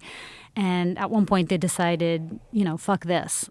They're getting wealthy out of our oil, so they started stealing the oil. So there's estimates that anywhere between 30 to 90% of the oil that comes from Nigeria is actually, or that is produced in Nigeria is actually stolen, which is insane. So we went to one of these sites. It took us days and days of months and months of trying to get access, and then days of going in Nigeria to different places and getting no's. And then eventually we met with a king who used to be a militant himself, but when the peace deal happened, they gave him the ceremonial post of being a king. So we visited the king at his palace, and it was a proper palace, and we asked for his permission to film in his land. And once we got that permission, we were able to film one of these huge sites where they're bunkering, they're stealing the oil. And the site, it is covered, the floor is covered with oil. It's black, black, black. And then you see these areas where they start refining the oil that has been stolen from the pipes. And there's smoke, and all the trees that used to be green, because these are swamps, are all black. It's straight out of your vision of hell. Everything is burnt and black, and you've got hundreds of people working, women who carry the huge bags with the refined oil, with the diesel. This is it right here? Yeah, this is it. You see that photo up there, Jamie? Which one? The one at the top, the big one? Look at that. Yeah, oh you see? God. So that's where they're refining the oil, the big. Oh my God. It is really and insane. They're covered and soot and all the smoke and And they don't have, a lot of them are barefoot and they're walking through. This guy has boots, but a lot of them that we saw were barefoot, particularly the women. And they're, covered in oil. What kind of health consequences are these people facing because of this? Yeah, it's really, and it speaks to the desperation. They're making like less than $1 a day by doing this. It's really, really sad. So we arrive at this location, and we'd finally been given permission to film, and it's hundreds of people. And we started filming, and then suddenly we see a group of people coming our way and yelling and picking up buckets of hot oil and threatening to throw it at my cameraman Josh. It was a really, really scary moment. We captured it on camera, and we were yelling back, "Please don't!" And the idea was that they thought we were white people coming from an oil corporation that were trying to shut down their operation, which would mean that they wouldn't have that $1 a day to bring back to their family. So I had to spend a lot of time showing them my press pass, telling them that I'm a journalist. I promise I'm not here as an oil corporation. I'm a journalist, and eventually it sort of calmed down, and we were able to film. But it was a crazy, crazy experience. When you're in those situations, is there a cell service where you could pull up a video of your show?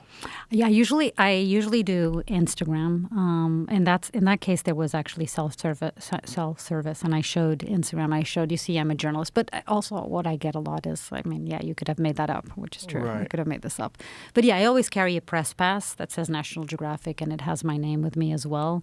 In some countries, that actually helps more than whatever is online. So it was definitely one of the sort of most dangerous moments because he was ready to throw hot oil at us.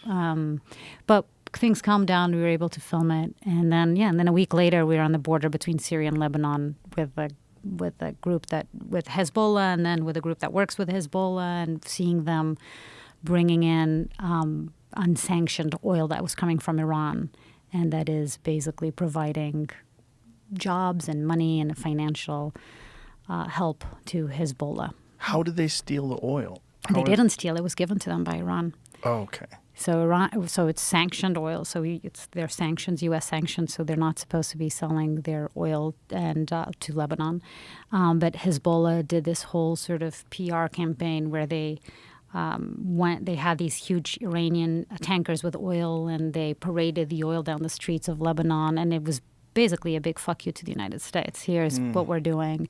And we ended up interviewing a Hezbollah operative, and he told us what they are not telling us, that this was not the first shipment, and they've been getting shipments for a long time, and that Hezbollah is making millions of dollars out of the Iranian oil. And, when I asked him, so why, if I know, it means the U.S. government probably knows this is happening, why aren't they doing more? And he said, well, you have Syria, you have Iran, and you have Hezbollah, and it wouldn't be smart for the U.S. to get involved when there's this much power, and it could be the start of the Third World War, which is what he told us. But yeah, it was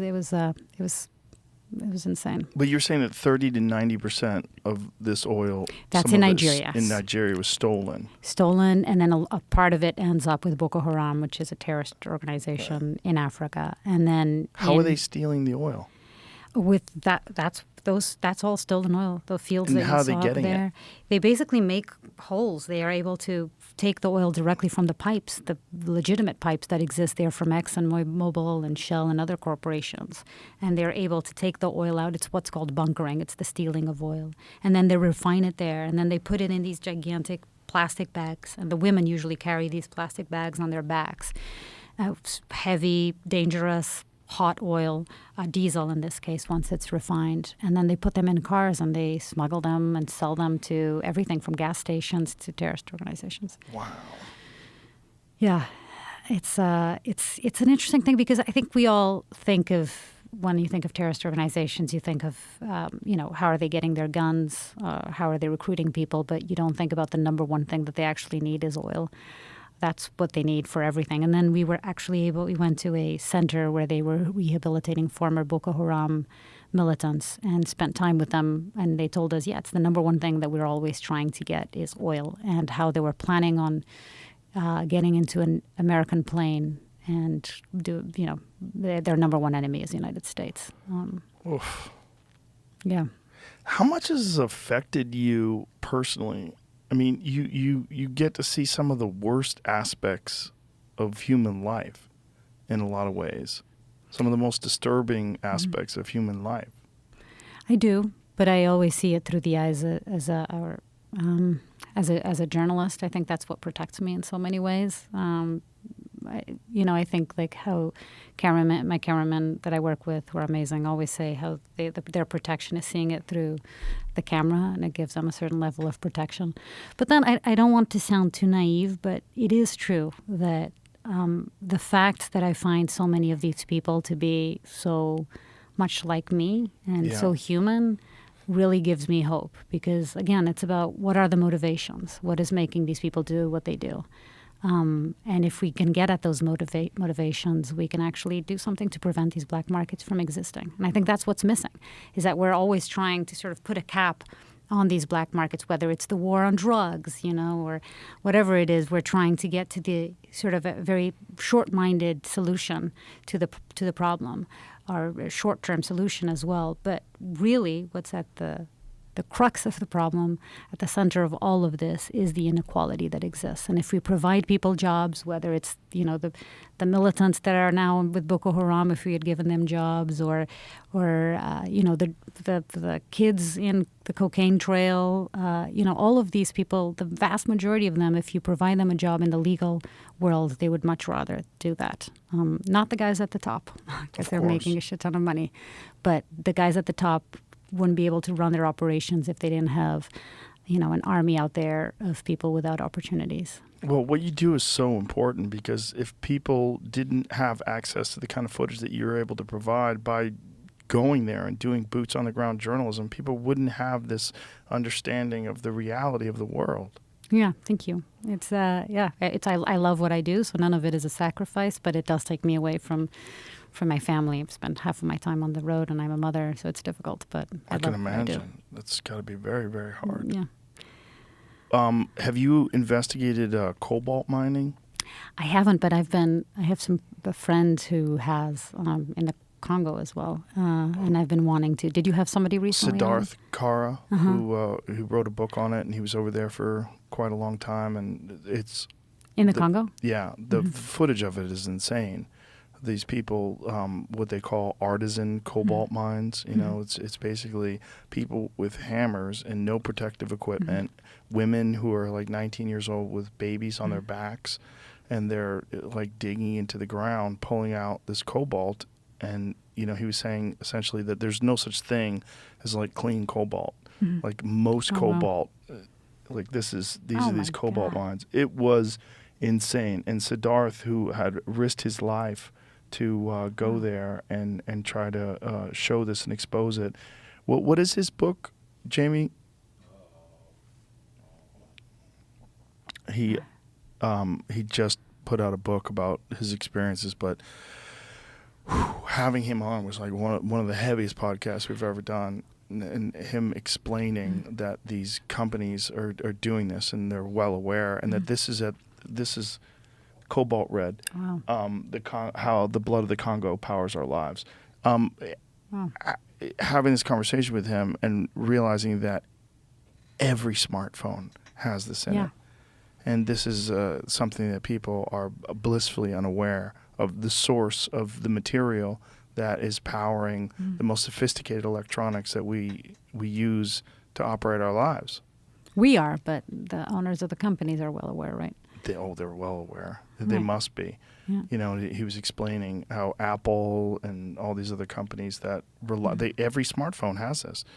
With the lithium-ion batteries, they have cobalt in them. Yeah, we've been looking into doing an episode on that. I've reported extensively on gold mining also in Colombia, for example, and how it was fueling. Back then it was a civil war, and it was FARC who was making a lot of money out of first cocaine, and then gold became very profitable, if not more profitable. And since then, it's now the Clan del Golfo, which is sort of the Colombian cartel that is the most powerful cartel in Colombia. And they're all over the gold mining. And I've been to a lot of these illegal mines, and it's, again, so sad because it's the poorest of the poor people in horrific conditions also trying to get gold so that we can wear this. Yeah, that's crazy, but that's not necessary. Yeah. What's really crazy is because gold is not really necessary. No. Well, it is actually, because isn't it used for like airplanes, and I think it is, right? I think so. Jamie, help us out. Too. Gold is used in phones, really? Yeah, all this mining. Yeah, I just think that there's a lack of awareness in general about where the stuff we wear and use comes from. It just speaks to the chaotic existence that human beings enjoy. It's a great conductor of electricity. Yeah. Right. It's just a lot of stuff. Yeah. Two metals considered better conductors of electricity than gold. Silver and copper. Gold connectors are also used for transmitting digital data fast and accurately. Yeah. Yeah. It's just so crazy that the most sophisticated electronics, like our smartphones, the root of it is someone with a hammer in the Congo inhaling these horrible toxic chemicals. People who probably cannot afford to own the smartphones. No that electricity. They have no electricity. Horrible. I mean, they barely are surviving off the money they make, working 12 hours a day, digging into the ground. Yeah. And horrific health consequences of this as well. Yeah, I really, really, really want to do an episode on that. It is insane. Yeah. What else did you cover this year? This year we have oil. We did one on fight clubs. Oh, you like that one. Fight clubs? Yeah. That was There's a really real good fight one. clubs? Yeah, Really? they are. I know, there are. I've seen some stuff on YouTube where there's like these backyard setups where people... Yeah, so we went to a few of those. But it's it's a real thing. We did another on organs, but I'll go there in a second. So fight clubs is really interesting. I actually used to love MMA. Used to? I mean, I don't watch it as much, or I don't watch it ever. But I used to watch it when it was when UFC, the Ultimate Fighting Challenge, came out. Championship. Ultimate Ultimate Fighting Championship. Yeah. It's okay. You would know about it. I do know about it. Yeah. I used to really like it. Actually, I think that's the first time I remember hearing about you. But many, many years ago. When was that? It was like 2008? When you've first No, heard when the about it? championship came out. When they did the reality show. That was 2005. 2005, yeah. The reality 2005 show. was The Ultimate Fighter. Ultimate Fighting, wasn't it Challenge? No. I can help you here. This is the Ultimate Fighting Championship is the name of the organization, and that was started in 1993, and it was purchased in 2001 by the company that I work for, and they were called Zuffa. I actually started working for them in 1997. I started working for the UFC when it was very underground, and it was only on DirecTV. It was actually banned from cable, but that was more of an economic thing. It was like boxing was trying to keep it out, and also people had like a distorted idea of what it was, and some people like John McCain referred to it as human cockfighting. But me, as a lifelong martial artist, it was what I'd always wanted to see, is stylistically, like, what is the best style of martial art? Like, because it's a puzzle. You know, people think of it, the way I describe martial arts is it's high-level problem solving with dire physical consequences. Which is why I loved it. So it was called Ultimate Fighter, right? Yes, that's the reality show that was on Spike which TV. Which was so smart because it got people like me that I've never even watched or been interested in boxing to become obsessed with MMA. So for a little time, I was really into MMA, and I was really into I can't remember one single fighter that I liked at the time, but I did. I promise you I did. Many years ago I did. Okay. And one of the things that I really loved about it was the use, how smart it was, and how they're like problem solving constantly, and I love that part about it. Yeah, so haven't been a follower since, but having liked it at some point in my life and followed it, I started hearing about these fight clubs, and they do exist. And right now, we basically the episode is about one particular league. It's BKFC, bare knuckle fighting. Have you heard of them?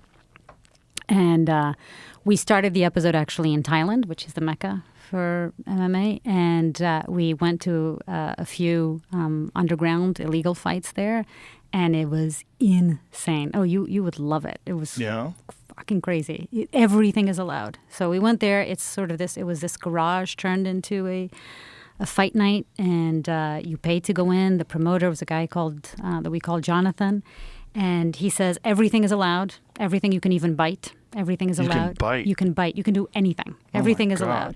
And if people, because there's not an actual ring, if people come towards us, just push them back in. And I think it was like 20 kids or something, and they each fight against each other. And some of them come dressed up as clowns or as a businessman. They're like they make it entertaining, and they come up with names for themselves. And then they go at it. And you've been to many of these fights, but this, again, no rules. So everything's allowed. You see people biting?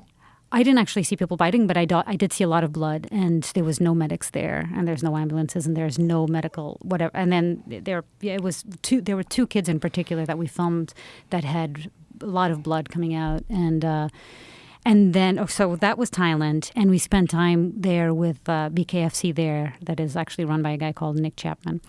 And he was, two of the fighters that he had for his upcoming big event actually came from these groups, from the illegal and the underground fighting.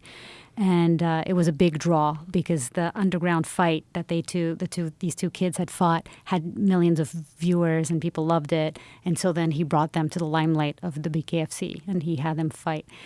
And then we came to the U.S. and trying to figure out, wait, is this really happening here? Because, like you said, you see these videos on YouTube, but how big a thing is this?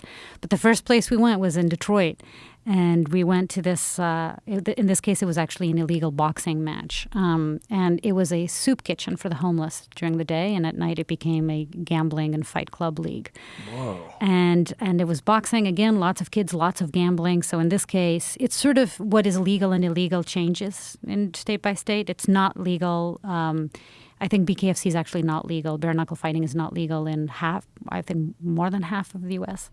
And in Michigan, for example, Detroit, this was boxing, but you can't, if there's gambling involved, they don't have a license. So all of it was illegal and there was gambling involved.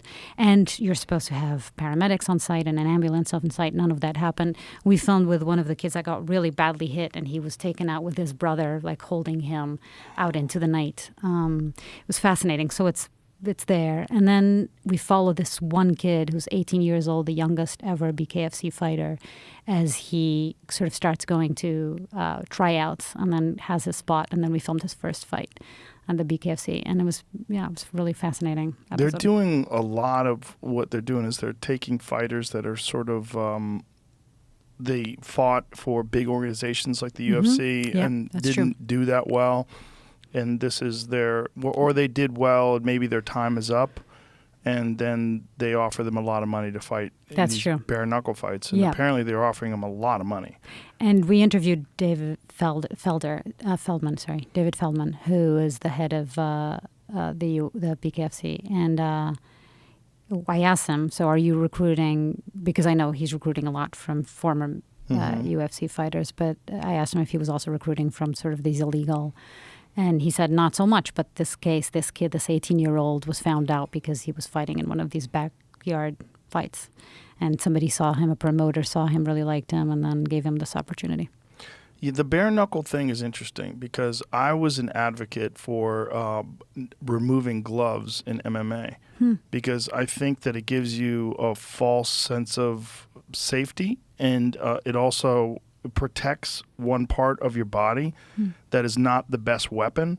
Like the only reason why your hands are good weapons as a fist really is because your hand's protected by wraps and gloves. But hands are very easy to break. Your hand is designed to carry things and hold stuff and pull things and manipulate things. It's not really designed to hit. And to punch someone with your hand, breaks are very, very common in MMA.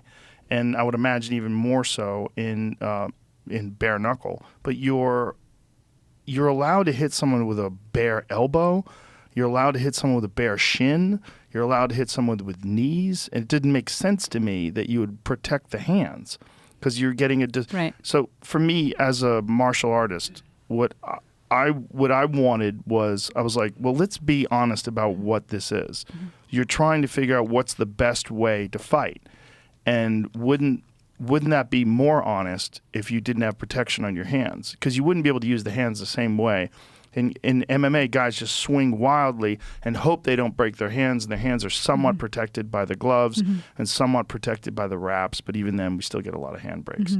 And I was thinking, it doesn't make sense you're allowed to kick someone in the face with your shins or knee someone in the face with your knee, or elbow them in the face, but you had your hands protected. Right. So what he says, which is interesting, is that he kept referring to this study that has been done where they found out that actually there are more concussions in UFC or MMA than there is in bare knuckle fighting, but there are more lacerations that happen when it's a bare hand. Yeah, bare knuckles. That's what I would believe too. Right. But that's also with elbows. But elbows certainly can give you concussions. But boxing has far more deaths than MMA, and boxing, I would imagine none of it is good for your brain.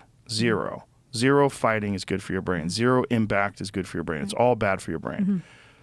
But I would imagine if you were just boxing, you're going to get hit in the head more because there's not the option to take someone down. Right. There's not the option to clinch and hold and press them up against the cage. But what I've seen from bare knuckle is this destroying of people's faces, like the laceration. There's a fighter named Chris Lieben, and he was on The Ultimate Fighter season 1, and he's a kind of a legend in MMA, just a crazy, wild dude who's a brutal knockout puncher. And he fought in bare knuckle towards the end of his career, and he fought this guy, I think Dakota Cochran, I think was his name, and he got one of the worst cuts I've ever seen in all my years of watching fighting. See if you can find Chris Lieben. So this is, look at that. I mean, that's from a bare knuckle fight. I mean, it looks like he got hit with a machete. Oh my God. It's crazy, and that's lacerations from knuckles. Right. Oh my God. And this is a guy that fought, and that's Jason Knight. Who also was a guy who fought in the UFC for a while and then left the UFC and wound up fighting bare knuckle. And I mean, just crazy lacerations because your skin on your face tears very easily. And So are you not a fan of BKFC? Have you watched any? I've watched it. I wouldn't say I'm a fan. Like, I don't watch it on a regular basis. I'm a fan of people being allowed to do whatever they want to do. And I'm a fan of bull riding if you want to do bull riding. I don't want to ride a bull. I don't want to stop someone from riding a bull, though. And I think that's probably far more dangerous than this. And A lot of concussions and bull riding, too. Deaths. There's a lot of there's skill involved in bare knuckle boxing. I mean, it is a martial art without a doubt, but the damage that it does to your face is pretty real. And there's a woman named Paige Van Zant, who's this beautiful girl who was a fighter for the UFC and has really become more wealthy from her OnlyFans and from her website and just from being hot. And she's fought a few times in bare knuckle boxing too. And every time she fights, I'm like, ugh, because I'm just worried about your face getting destroyed. Yeah. We saw there was definitely a lot of blood. But I think it's the balance. What he kept telling us is the balance. Do you want more concussions or do you want more lacerations? Yeah, well, you're getting concussions. Everyone, it's not like you're going to get less concussions or less. I mean, you're still going to get them. You're literally just punching each other in the face. That's right. But I bet it's probably safer somewhat than boxing with gloves on because you can hit someone so much more it's the thudding on the head and the brain rattling around inside the head that causes all the real damage. It's the rattling around even more than the actual hit, right? Which is the thing with bull riding. One of the reasons I did a story on CT and bull riding. CT is when you have a lot of concussions, and then you, and it was a lot. What we heard is the rattling around of the brain. CTE actually comes often from subconcussive blows.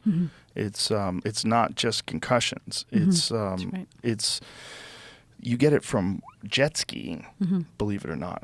One of my good friends is Mark Gordon, and he runs therapy for traumatic brain injuries for soldiers and athletes, and he's a pioneer on therapies for people with traumatic brain injuries.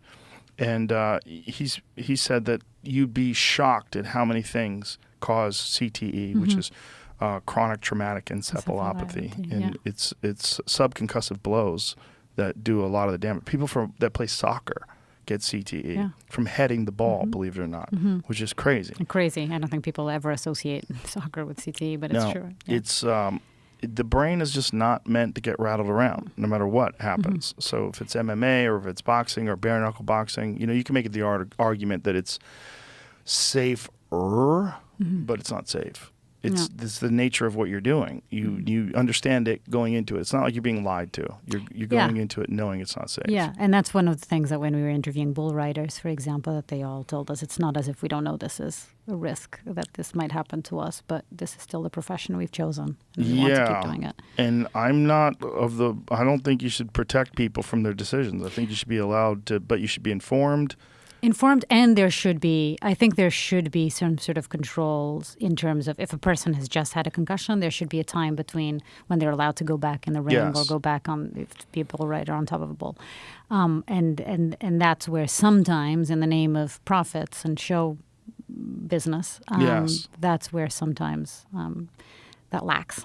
Well, there's also the reality of training, and that a lot of the brain damage that people get, they get from training. They get it from sparring. Like when you're sparring and you're training, those aren't like, it's not like you only get brain damage from fights. Most fighters, I believe, get the majority of the damage, especially if they're not in a good camp. And there's different philosophies in terms of like how people train, and some people train where they spar hard all the time, and some people train where they very rarely spar hard. But if you're sparring hard, you're getting hit. If you're getting hit, you're going to get damage. So if they have a concussion, they're still allowed to train if they want, of course. You're supposed to, if commissions will put no contact rules on a fighter after they have been knocked out or they've been badly damaged. They would say like no contact for 90 days or something like that. But I mean, how do you really know when a person is sparring? How do you stop when the person goes back to St. Louis and they go back to their gym and they got knocked out a month ago? How are you going to stop them from sparring? I mean, when there's no one in the gym and they're just working out, how are you going to stop that? There was a story actually today about two athletes. I think one was a cyclist and the other one was a snowboarder or something to do with skiing and snow. And they both committed suicide. One was American, I think the other one was British. And they both committed suicide, and they were very happy individuals, high achievers, great in school, lots of friends, and then suddenly they had really bad concussions, and then everything turned south. It's horrible. It's really, and particularly in women, I think it's understudied, CTE in women, because it apparently has even a bigger effect on women. It goes more undetected, or there's less studies done on how it affects the brain, and concussions have a completely different effect on women than they have on men, and that's what the article was talking about. It was, well, what Dr. Gordon describes is the damage to the pituitary gland. It's like the pituitary gland is particularly delicate, and when you get hit, it could be just one. It's varies so much. One person could get knocked out a bunch of times and they don't have an issue, and then one person just one concussion and they're forever changed. And that's the reality of it. And there's also a gene expression. I think it's called APOE4. That makes someone more likely to get CTE. And it's really sad. I mean, with the bullfighting, the bull riding, we filmed a family of a kid in Canada who won the championship in Canada for bull riding. He's a loved guy in the league, and his name was Tyler, and he committed suicide. And he was so young; he was like 24 years old, and he was very happy-go-lucky, normal. And then suddenly, and he also, I mean, I think he actually did have a lot of concussions, but everything happened so fast. Yeah, it's horrible. It's horrible. And for many of these people, they don't have another thing to do. So this is their life. And they want to get back to doing it, and they want to try, and then it gets worse. And then when you're suffering from a concussion, then you get repeated concussions and it's compounded.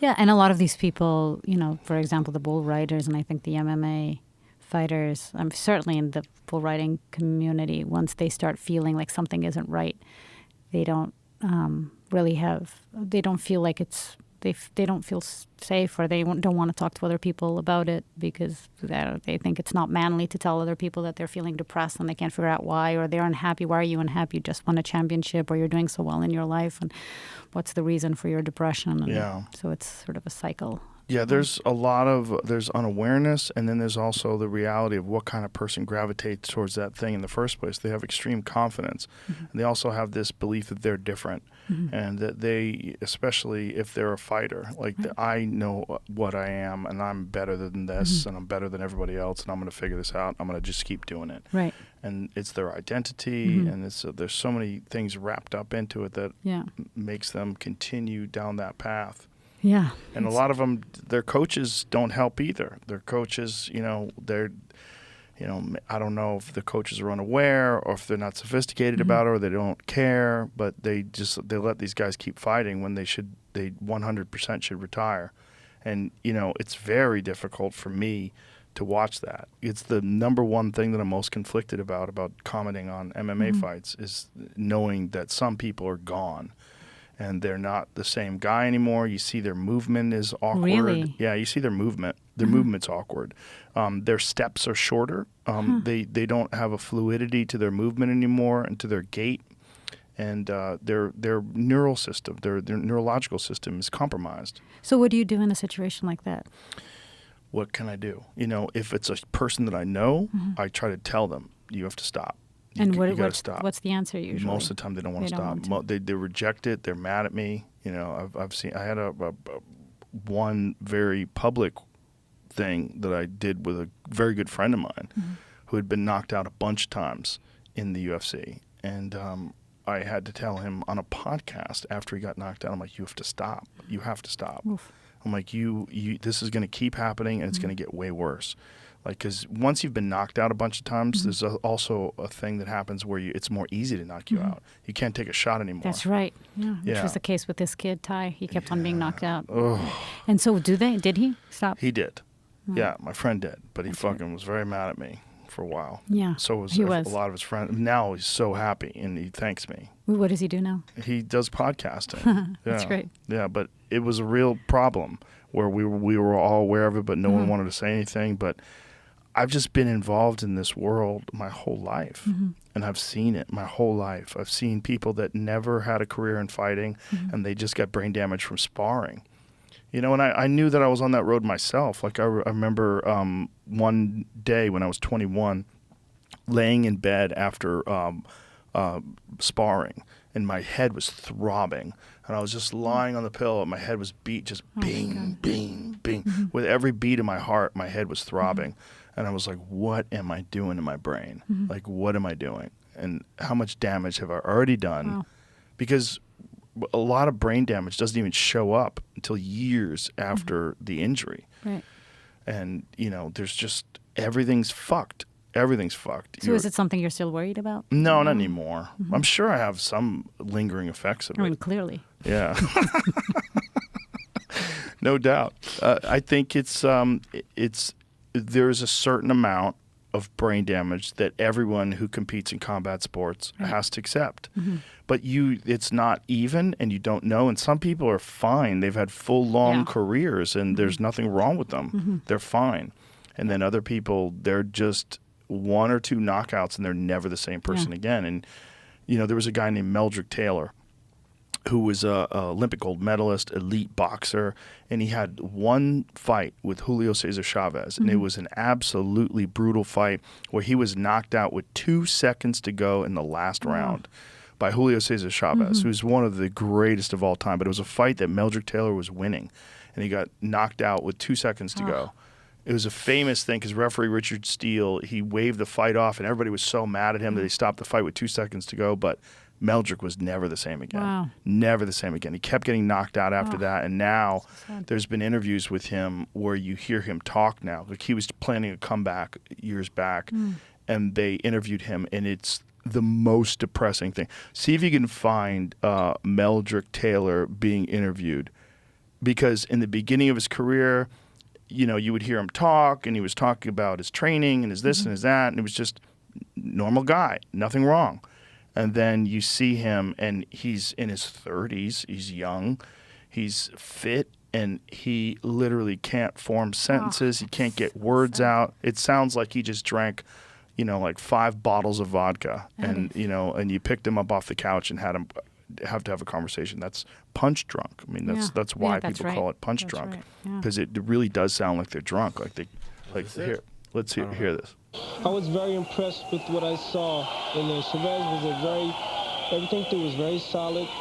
He looked very advanced in his punches, and everything was accurate, and everything was consistent. I was very impressed with the last couple of rounds. He started to pick the pace up and get very strong at each This round. is not too bad. This is after one of the fights. Like, do Meldrick Taylor interview brain damage? Google that, because people are super aware of him because he was an Olympic gold medalist, and he was like, that's the same video. See if you could find, just go to videos, and scroll down. Maybe that one. The tale of Maybe that tale of Julio Cesar Chavez versus Meldrick Taylor. Yeah, is it? Well, I don't think they're going to have it in this one because this is HBO. I don't think they're going to show that he. right. But it's just Google Meldrick Taylor slurring his somewhere else. words. Try that. But it was really bad. What happened to him, by the way? He retired. But another one is Terry Norris. I know there's ones with Terry Norris.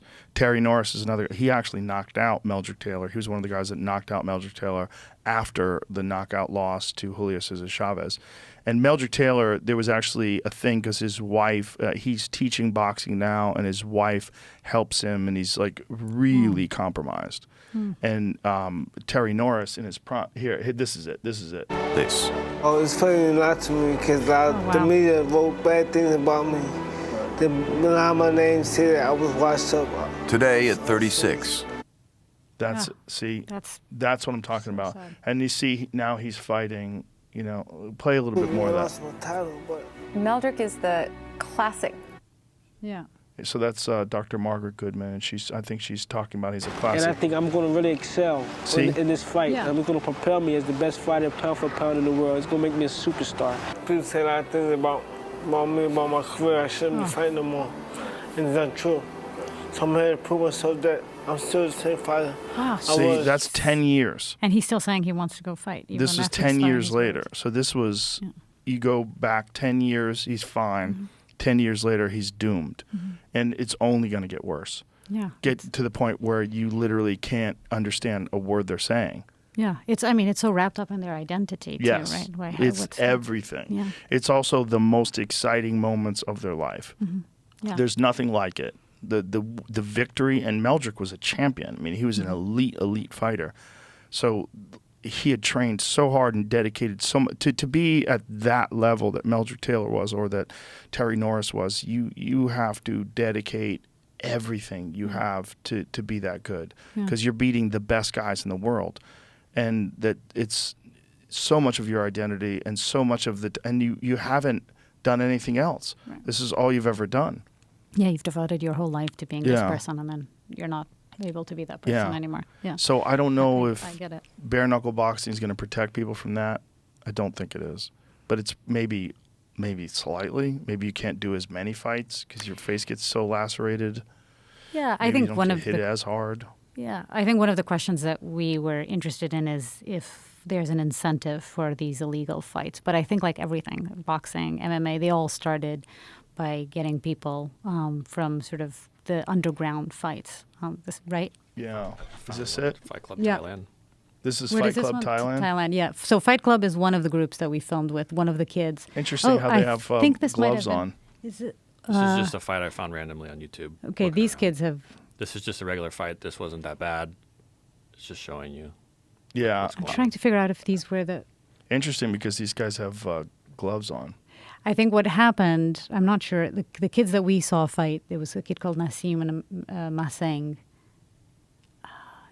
Oh.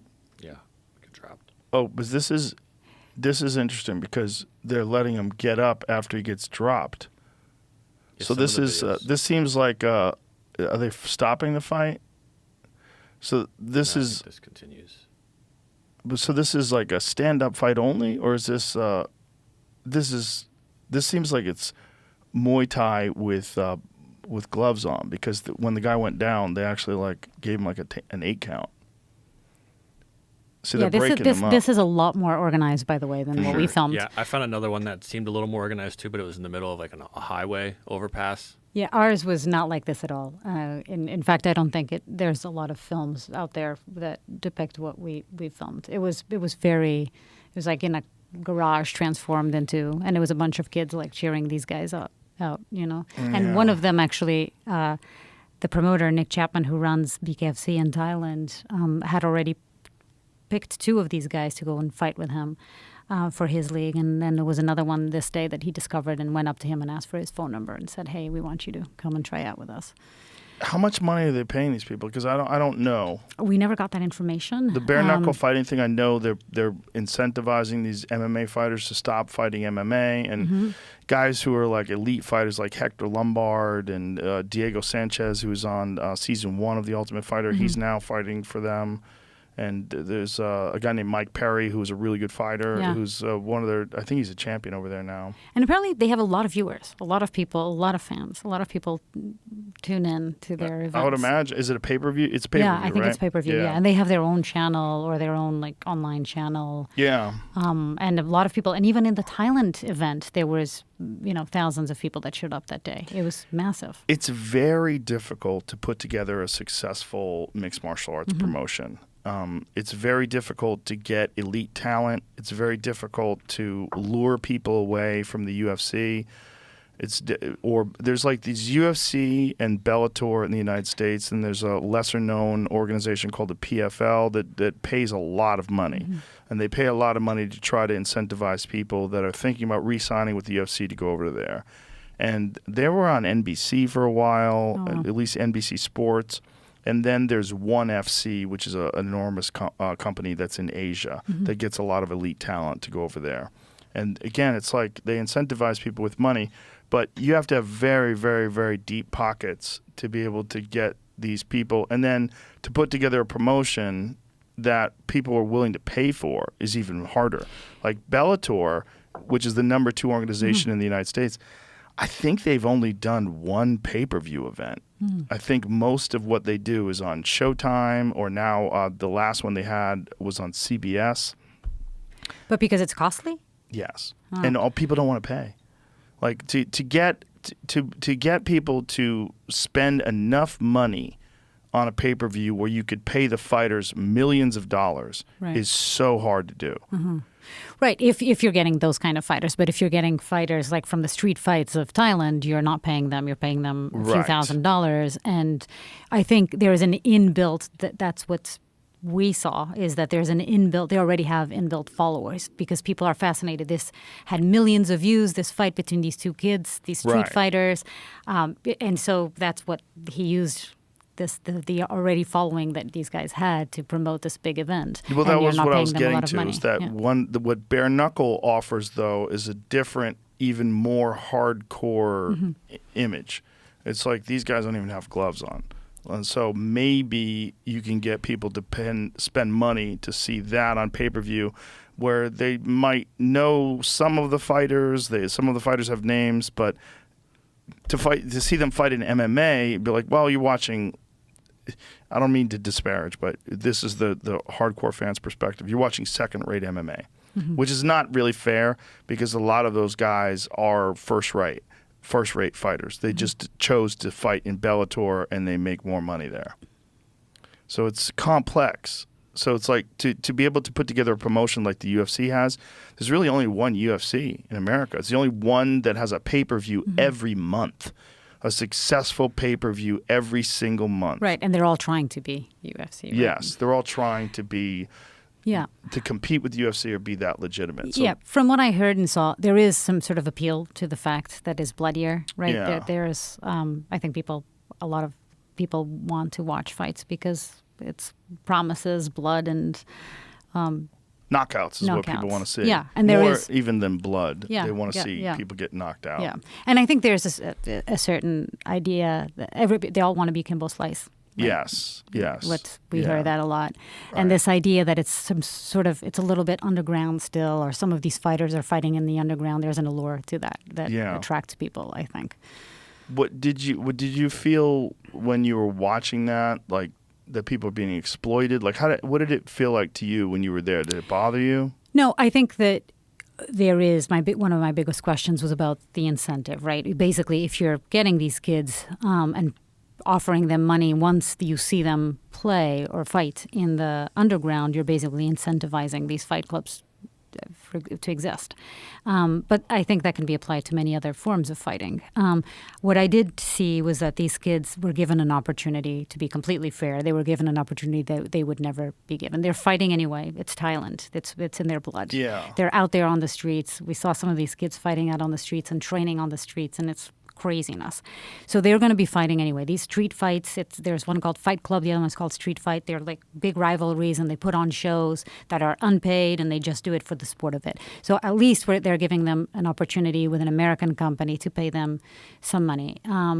The problem for me, or perhaps not the problem, but the big question that I raised was it incentivizing fights like what I saw in Detroit, what I saw in Florida, and some of these places, because they know that they're being watched, that these videos are going to go on YouTube, that there are promoters out there that are looking for. So kids are willing to do crazy things in places that don't have any medical support, no ambulances, no medical tests, nothing, no support for these kids. So I think that is the biggest question that they would say, is that every single league, whether it's boxing or the UFC, they all started by picking or plucking from the underground. And that's how you build. No, that's not true. Not the UFC. No. I mean, there's a few fighters like Kimbo Slice, but Kimbo Slice, he actually became very famous, like the first guy to become famous from these backyard fights, and became hugely famous, and then eventually went on The Ultimate Fighter and lost in The Ultimate Fighter to Roy Big Country Nelson, who was a skilled grappler who took him down and beat him up on the ground. And it showed that someone who is a bare-knuckle fighter really has they're missing some skills that would allow, because people are like, Kimbo Slice could beat anybody, but then you see, no, this big fat guy takes him down and beats the shit out of him, and you're like, oh, there's levels to this. And then Kimbo, with his incredible courage, decided to continue to learn and grow and try to fight in the UFC, and he had a bunch of fights, and he fought for a company called Elite XC, which was a CBS startup where they were trying to do the same thing and recreate what the UFC had done. And it wasn't that successful, but Kimbo was their main guy because he was so famous. So there's him, but other than that, most of the people come from amateur organizations. And they come from small shows like the LFA and like lower tiered mixed martial arts organizations that are... The level of talent is extremely high now. So because of the incentive to get into the UFC or Bellator or any of these big organizations where you can make a lot of money, you're getting like very skilled amateur wrestlers, very skilled kickboxers. Like they're not all pulling from these backyard fights. That is true, but if you don't have an opportunity to fight on an amateur level, and if all you can do is fight in the backyard, and there's somebody filming, and there is an example of a Kimbo Slice out there, I can guarantee that there are hundreds of kids out there willing to take those risks because they think they might be able to be the next Kimbo Slice. Perhaps. And I think the same thing applies to BKFC. Perhaps. It's the fact that they put on shows with these kids. Yeah. And I'm not saying that's right or wrong. I'm saying that this is happening. And whether it should be allowed or not is not my place. I'm just saying is that it's a small percentage of the fight. Of the fights that when you're dealing with someone like something like the UFC, the vast majority of these fighters are coming from legitimate gyms. Because to be able to compete at the highest level, you have to have a full, comprehensive set of skills. You have to be very good. And you're seeing guys who compete in the UFC for the very first time that are world-class talents because they fought in these other organizations and successfully built up their skills until they're ready for the UFC. Right. They went up the ladder. But I think BKFC would probably say the same thing, that the vast majority of their fighters are also skilled and they come from other leagues and other places. Well, but some of them also come from the underground. I think BKFC is probably the best example of that sort of underground thing. As far as I know, I think they take care of things medically, and they have EMTs on staff. They have people ready. Yeah, so that's different. They absolutely do. It's different than this underground backyard things. Yeah, just BFC. Very different. BKFC is illegal in a lot of states, but it's legal in like Wyoming, and that's where they were having a lot of their fights, and some other states that are like, fuck it. Yeah. Give it a shot. Come on. And I don't think that's necessarily wrong. Like, I think you should be allowed to do it if you want to do it. And there's, I have friends that do it. Backyard fighting or no, bare knuckle fighting. Oh, bare knuckle. Yeah. So it's like I have to say, we went to the event both here and in Thailand, and it's really, as a huge fan of MMA myself, no, it is really. I mean, it was really entertaining. It's entertaining. Very entertaining. It's watching people beat the shit out of each other. Unfortunately, it's very entertaining. I would agree. But I think for the casual observer, it can give the sport a bad name because people think of it as just being this awful Fight Club type thing, and this is what it's all about. And it's like it appeals to the worst aspects of human nature. Yeah, and particularly if people are making money out of other people's risking without any medical support. Again, that idea is bad. And if there's gambling involved and these kids are not being paid, or they're only paid if they win, but again, no medical support, that's all questionable. Well, the UFC actually recently outlawed gambling in terms of like all of its fighters. Like no one's allowed to gamble anymore because there was a scandal. What was the scandal? One of the fighters apparently was injured, and it was revealed on an online forum in some way. And this is all, I don't know the full details because there's currently an investigation. So the coach was suspended, the fighter who was in question was suspended, and everyone from that gym where that coach trained is no longer allowed to compete in the UFC. Wow. So everyone from that gym had to leave that gym and go to other gyms because these are professionals that relied on that gym for all of their training and they planned their career. So these people have to relocate, they have to move, they have to do something different. Wow. And then this fighter, or this trainer rather, is in deep shit. Like there's a real serious investigation as to whether or not they told people that this guy was injured and he was going to take a dive, and then or that he was no way he was going to be able to win the fight. And then a bunch of people bet on his opponent. And there was so late money, informed money. Wow. And then they came in and he won, and everybody lost their money. Exactly. No. He came in and he lost, and everybody won money because they knew he was going to lose. Oh, so they were betting on him losing. They bet against him. Got it, yeah. Yeah. But why were they telling people that he was going to lose? So then the odds would be... Because they could bet on it. But the odds would be less against them, for them, right? Because there are more people that they thought wanted to make money. They're not trying to prop him up. Let me explain it. What they were doing was the fighter who was injured, when they have these gambling forums and they discuss this. Right. The fighter who was injured, everyone knew this fighter was injured. This coach had apparently informed people to bet against this fighter. Because he was injured. And then he goes and wins. No, he lost. He was injured. He was informing them correctly. So this guy went in and essentially he had no chance. And all this informed money on the fact that this guy shouldn't have been fighting in the first place, bet against him, bet on the opponent, and made a lot of money. The bookmakers found out about this, the odds makers found out about this, and it's akin to cheating because they knew that this guy was not going to be able to really fight. What would have been even smarter, because then the odds would have been more in favor of him, as if he had told a large group of people that he was injured, and in fact he wasn't injured, and he went there and won, and then everybody was betting against the opponent, and there were less people betting for him, so they would win more money. That's what I thought you were saying. No, you could do that, but then you would have to win. Make sure you win. Yeah, you'd have to actually win, and then when you're dealing with like an organization like the UFC, these fighters are well matched. So the odds of him just being able to win and lie about it, like that's there's no guarantee anyway. He could still get knocked unconscious even if he says, "Hey, I'm injured," but he's not. Of course, yeah. You can guarantee a lose, but you can't guarantee a win, right? Right. That's it. So if a guy's injured and you know he's going to lose, then people pushed there was too much money that was being bet, and that's what triggered the investigation. And then people found out that they had discussed the fact this guy was allegedly discussed the fact this guy was unable to really compete and fought. So now no cheating. One's allowed to bet in the UFC. You can't even bet on yourself, which I think is kind of fucked. Because like if a fighter is going to win, like let's say if your win bonus, your show money and win money is like $100,000 to show and $100,000 to win, which is often the case. A fighter could say, I'm going to bet $100,000 on myself because I'm going to fuck this guy up. And then he wins. Maybe he has good odds, and then you could bet on yourself. You can gamble, and guys have done that, and it's kind of exciting. Now you can't do that anymore. Can you bet in boxing? I do not know. That's a good question. I don't think boxing is regulated the way the UFC is, where there's not a primary organization. In boxing, you have a bunch of different promoters. So you have Golden Boy and Top Rank. You have all these different promoters. So it's not like one organization controls all the fighters that are in this league. Right. It's not like that's what the UFC does. The UFC is itself famous. It's like the NFL or the NBA. Right. Yeah. It's itself famous. Whereas in boxing, that's not really the case. Got it. In boxing, it's all about who is the champion. and champions will change promoters. They'll move to different organizations, but it's still Canelo Alvarez. It's still Floyd Mayweather, and that's what people pay to money see. on. Yeah, With or the UFC, the UFC is the biggest name. Right. And that's what's different. Right. So the UFC, as an organization, said, you know what?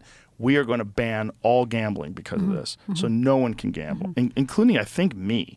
I think even commentators aren't allowed to gamble, which is interesting. Yeah, I think I'd all assume not. If no one else is, Well, why would you be able to? Yeah, but I mean, I can't affect the outcome.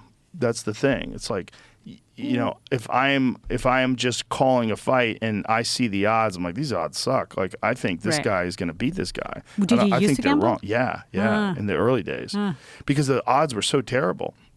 In the early days, when I first, and then I stopped voluntarily myself in the early 2000s. I'm like, this is kind of fucked, because I was worried that I was giving biased commentary based on bets. Oh, wow. But there was never big bets. It was like $100 or something Yeah. like that. But I had a business partner of mine, and I would give him all my picks, and we were at 84% at one time. Wow. Where he won 84% of the time, bets. yeah. It was crazy. Like, we'd calculated it up over like multiple cards. But a lot of it was because you were getting these guys like Anderson Silva, who's this elite fighter who came over from fighting in Japan and then fighting in England. You remember Anderson? I remember him. Oh my God! In his prime, he was the GOAT. Yeah. And so, like, when he first came to the UFC, I was like, bet the house on him. Brazilian. Yeah, I'm like, bet the house Yeah. on Anderson. Right. And he actually fought Chris Lieben in his UFC debut. And I told my friend, I'm like, bet everything. Right. This is this Yeah. one's a shoe-in. Yeah. There's a few fights like that where guys will come over and people don't realize how good they are. And then when you see them for the first time, you're like, okay, this is a champion. Yeah. So you like gambling in general? Yeah, not really. I mean, I used to gamble on pool. I used to play pool for money. But not seriously. I'm not like a gambling addict. We or just anything. worked on an episode on gambling, underground, illegal gambling. It is fascinating. Yeah? Like, fascinating. What's yeah. fascinating about it? That there's been an explosion of gambling or illegal gambling during the pandemic. Casinos Really? were closed. It's a huge addiction, as we all know. There's a lot of it's very addictive. A lot of people couldn't go to casinos, so they started either online gambling or going to underground poker games and underground casitas, which are all over the U.S. We visited a few, but they have these like machines called the fish game, where they spend hours and hours. This is sort of the cheaper gambling, but they put in $10 and $20 and they spend hours and hours. But all of this is illegal, and there's drugs. The fish game. The fish game. It's these machines, and people gather around them, and they basically try to kill the fish. It's very rudimentary, but they try to kill the fish, and then the more hits you get money out of it. But the machines, in many ways, we interviewed one of the guys that runs one of these casitas, and I got tipped into this because I was working with the LA Sheriff's Department on another story, and they told me, have you done anything on these casitas, these illegal gambling operations? Because a lot of, like, there's cartel involvement in it, there's Asian gangs involved. And so we started looking into it, and eventually, after many months, we got access to one of them. And the guy was saying how whenever people actually start winning from these machines, he goes and disconnects the machine and then connects it again. He basically rigs it in his favor, which is very much how casinos work in general, right? But it was really, and then the poker game. So we went from sort of the low, $20 games to the Beverly Hills poker game. So I got access with a friend of mine. Have you heard of a guy called Mickey Mace? No. Or actually, his online name is Dirt Goth Boy. Dirt Goth Boy? Do you know him? Know him? I've seen his videos. He apparently makes a lot of money and he's really good at gambling. What is he gambling He's on? really well known for poker, and he, he's got celebrities and rappers who go up to him and tell him, "Can you play my money, or can you help me play?" And yeah, that's him. And so we basically filmed this, and we filmed with him, and he took us to a few places, and it was really fascinating to see. Stack of cash. Yeah. To see sort of the illegal underground poker games through his eyes was really fascinating. Illegal underground poker Yeah, games. it's basically people who don't have a license. So whenever whenever there's a person taking a fraction of what is being made that day, that you don't have a casino license, You can have a poker game at your house, but if the person that is running that game is making money, then you don't have a license for gambling or a casino license, that is immediately illegal. Okay, so like we could have a poker game, yeah, and we could put in our money, and that's legal. Yeah, but if Jamie was making 10% of our that's illegal. Yeah, interesting. And we went to games in high rises in LA and really? in Beverly Hills and all How much over. did you see people play for? Hundreds of thousands of dollars. Ooh. Yeah. Wow. I'm telling you a lot about what's coming out in the next season. That's okay. This is actually one that we're filming exciting. right now, but it was really good stuff. Yeah. Wow. So this fish game. Yeah. Can you show me a video of this game? Yeah. This is it? Oh, okay. Yeah. Oh, I've seen this. Yeah. I've seen this game, but I didn't know that people gambled on it. They do. They put in money, or they have these chips that they buy. The one we visited, we arrived and the guy told us, "Welcome to Vegas." And then there's a bunch of guys around these tables playing. And we went on a raid with the sheriff's department, the LA Sheriff's Department, where they were basically raided a few of these casitas and got a bunch of these. But then on the flip side, a few weeks later, we actually got in with the owner of one of these casitas who showed us how they do it. And he doesn't do it, but a lot of the people that run these games also sell meth for really cheap because meth makes you play for longer. Oh, boy. Yeah, so it's That was always a problem with combination. pool, with gambling in pool. They were all on amphetamines because they would play until someone quit. And so they would play for 24 hours, 30 hours. Yeah. And they would just gamble and spend thousands and thousands of dollars. I watched some of those games when I was a kid, when I was hanging out in pool halls. And guys would be on all kinds of drugs, and they would play. Yeah, it's there's a huge incentive there for people to sell meth cheaply. Yeah. Because they're making money out of it. But the illegal gambling, what other things were they gambling on? So dice, we also went to a couple of dice games, which was also really fascinating. And a lot of it is sort of in more immigrant communities, but we filmed it both in LA and New York as well.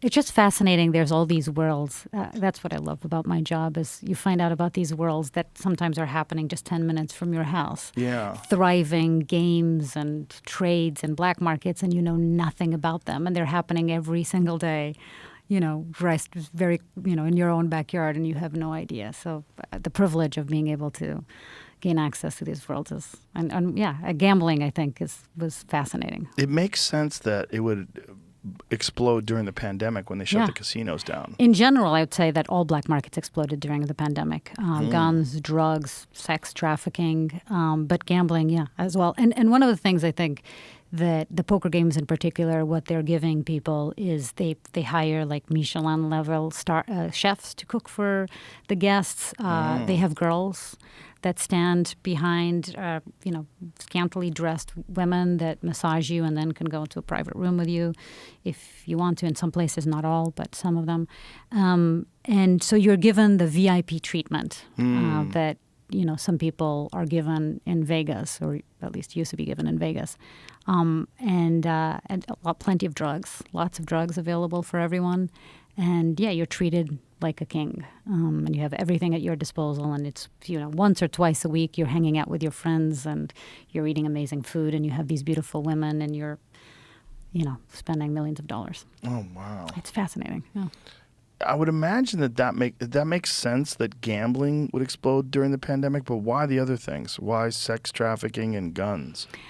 Oh, well, guns, I think partly because everybody thought that the government was going to go after your guns. So whenever there's a Democratic president, the gun sales go up. It also during the Obama riots. as well. The riots, the fear of pandemic, the moment of crisis, all of that. Drugs, because a lot of people were at home, were bored, and also because of the scams. One of the episodes we did this season, actually, that I haven't mentioned was about cyber piracy and the online, ID theft scams that exist. Data right now is more valuable than gold or oil or guns or drugs or anything, our data. And it's out there and it's online and it's not very hard to find. So we spent time with a woman, for example, who's a single mother, a woman that we called Becky in Miami. And before she met me, she decided she wanted to find out what she could find about me online. And she told me, and she found out a lot about me that was unsafe, that I prefer if she hadn't found. But what she does, she goes online. She goes on this website called Vice City. and buys a credit card number and a name that comes with a name and an address. And then she puts that information, there's a little machine, she puts that information into a gift card, and then the information with the credit card number. And then she goes with that credit. Oh, and it's a customer guarantee. So she goes with that gift card that now has imprinted the credit card information, and she uses it. If it doesn't work, she will get her $8 back from the website. Whoa. And we saw her get this gift card, get somebody, John Smith from somewhere from Colorado, his information on his credit card stolen, information on this gift card. And the next day, we saw her trying it out first in one of those snack machines and just make sure that it works. And it did work. And then the next day, we saw her go out and purchase a bunch of things at the store with this card. So super, super easy. And then we escalated from there and spent time with the Crips, with a member of the Crips who used to deal with drugs and now exclusively does ID theft online. But in his case, he was using the money that was given out by the government during COVID. And he, particularly in Illinois, it was really easy to give out a name and an address, and they would send you unemployment funds.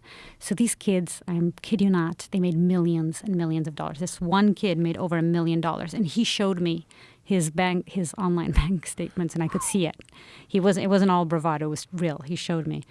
And we saw him actually going online and with this fake information and ID, he was able to purchase $25,000 worth of music equipment that he wanted shipped to a place. Wow. And it was crazy. So there was a lot of disposable money, is what I'm saying, during the pandemic that went into purchasing, things on the black market as well. What happens to these gambling places now that the casinos are open again? Does their business drop off or? One of the things we heard is that people prefer not to. I kept on asking, like, why don't you just go to Vegas? Particularly if you're in LA, you're Right. very close. And they're saying, why? If I can just go to a place across the street, 10 minutes from me, why would I go to Vegas? And it's a place where, again, I get preferential treatment, VIP treatment in some situations. So they just prefer it. And it's also, they don't have to tell anyone. They can make their money, and no one will know how much money they're making because it's underground. The gambling addiction is a wild one. It is. It's really, I didn't know about it until I got into pool halls when I was a kid. And I remember being around these people, and it was no different than someone who needs pills. They needed that fix. It's the number one cause of suicide is addiction to gambling. Really? Particularly among teens. It's really Among teens? Yeah. It's really, really sad. They just get too far in the hole and they think their life is over? Yeah, and also because you can do it now so easily online, and there's all sorts of gambling. It's very, very, very sad. And then there's legal gambling online too. There's now. legal and illegal, yeah. And Yeah. that's another thing that that we saw was people showing us, just how easy it is to gamble online. You get these WhatsApp groups that give you a link, and then you get into this thing. It looks so legitimate, but it's all illegal. It used to be that online gambling was illegal. They made it illegal to help the casinos because I think the casinos lobbied to stop online gambling because there was an organization that was I think it's called the International Pool Tour, and their business model was based on they were going to have these big matches between elite pool players and people could gamble online. And right when they were launching, they made online gambling illegal. And it destroyed the organization. They wound up owing a bunch of people money. And then the guy who was the head of this whole thing was Kevin Trudeau. I don't know if you remember who Kevin Trudeau was, but he was a guy he was arrested and went to jail for scams. And the scams were, he would put out books like weight loss secrets they don't want you to know. And he had infomercials that I guess they decided were deceptive, allegedly. And I think he might still be in jail.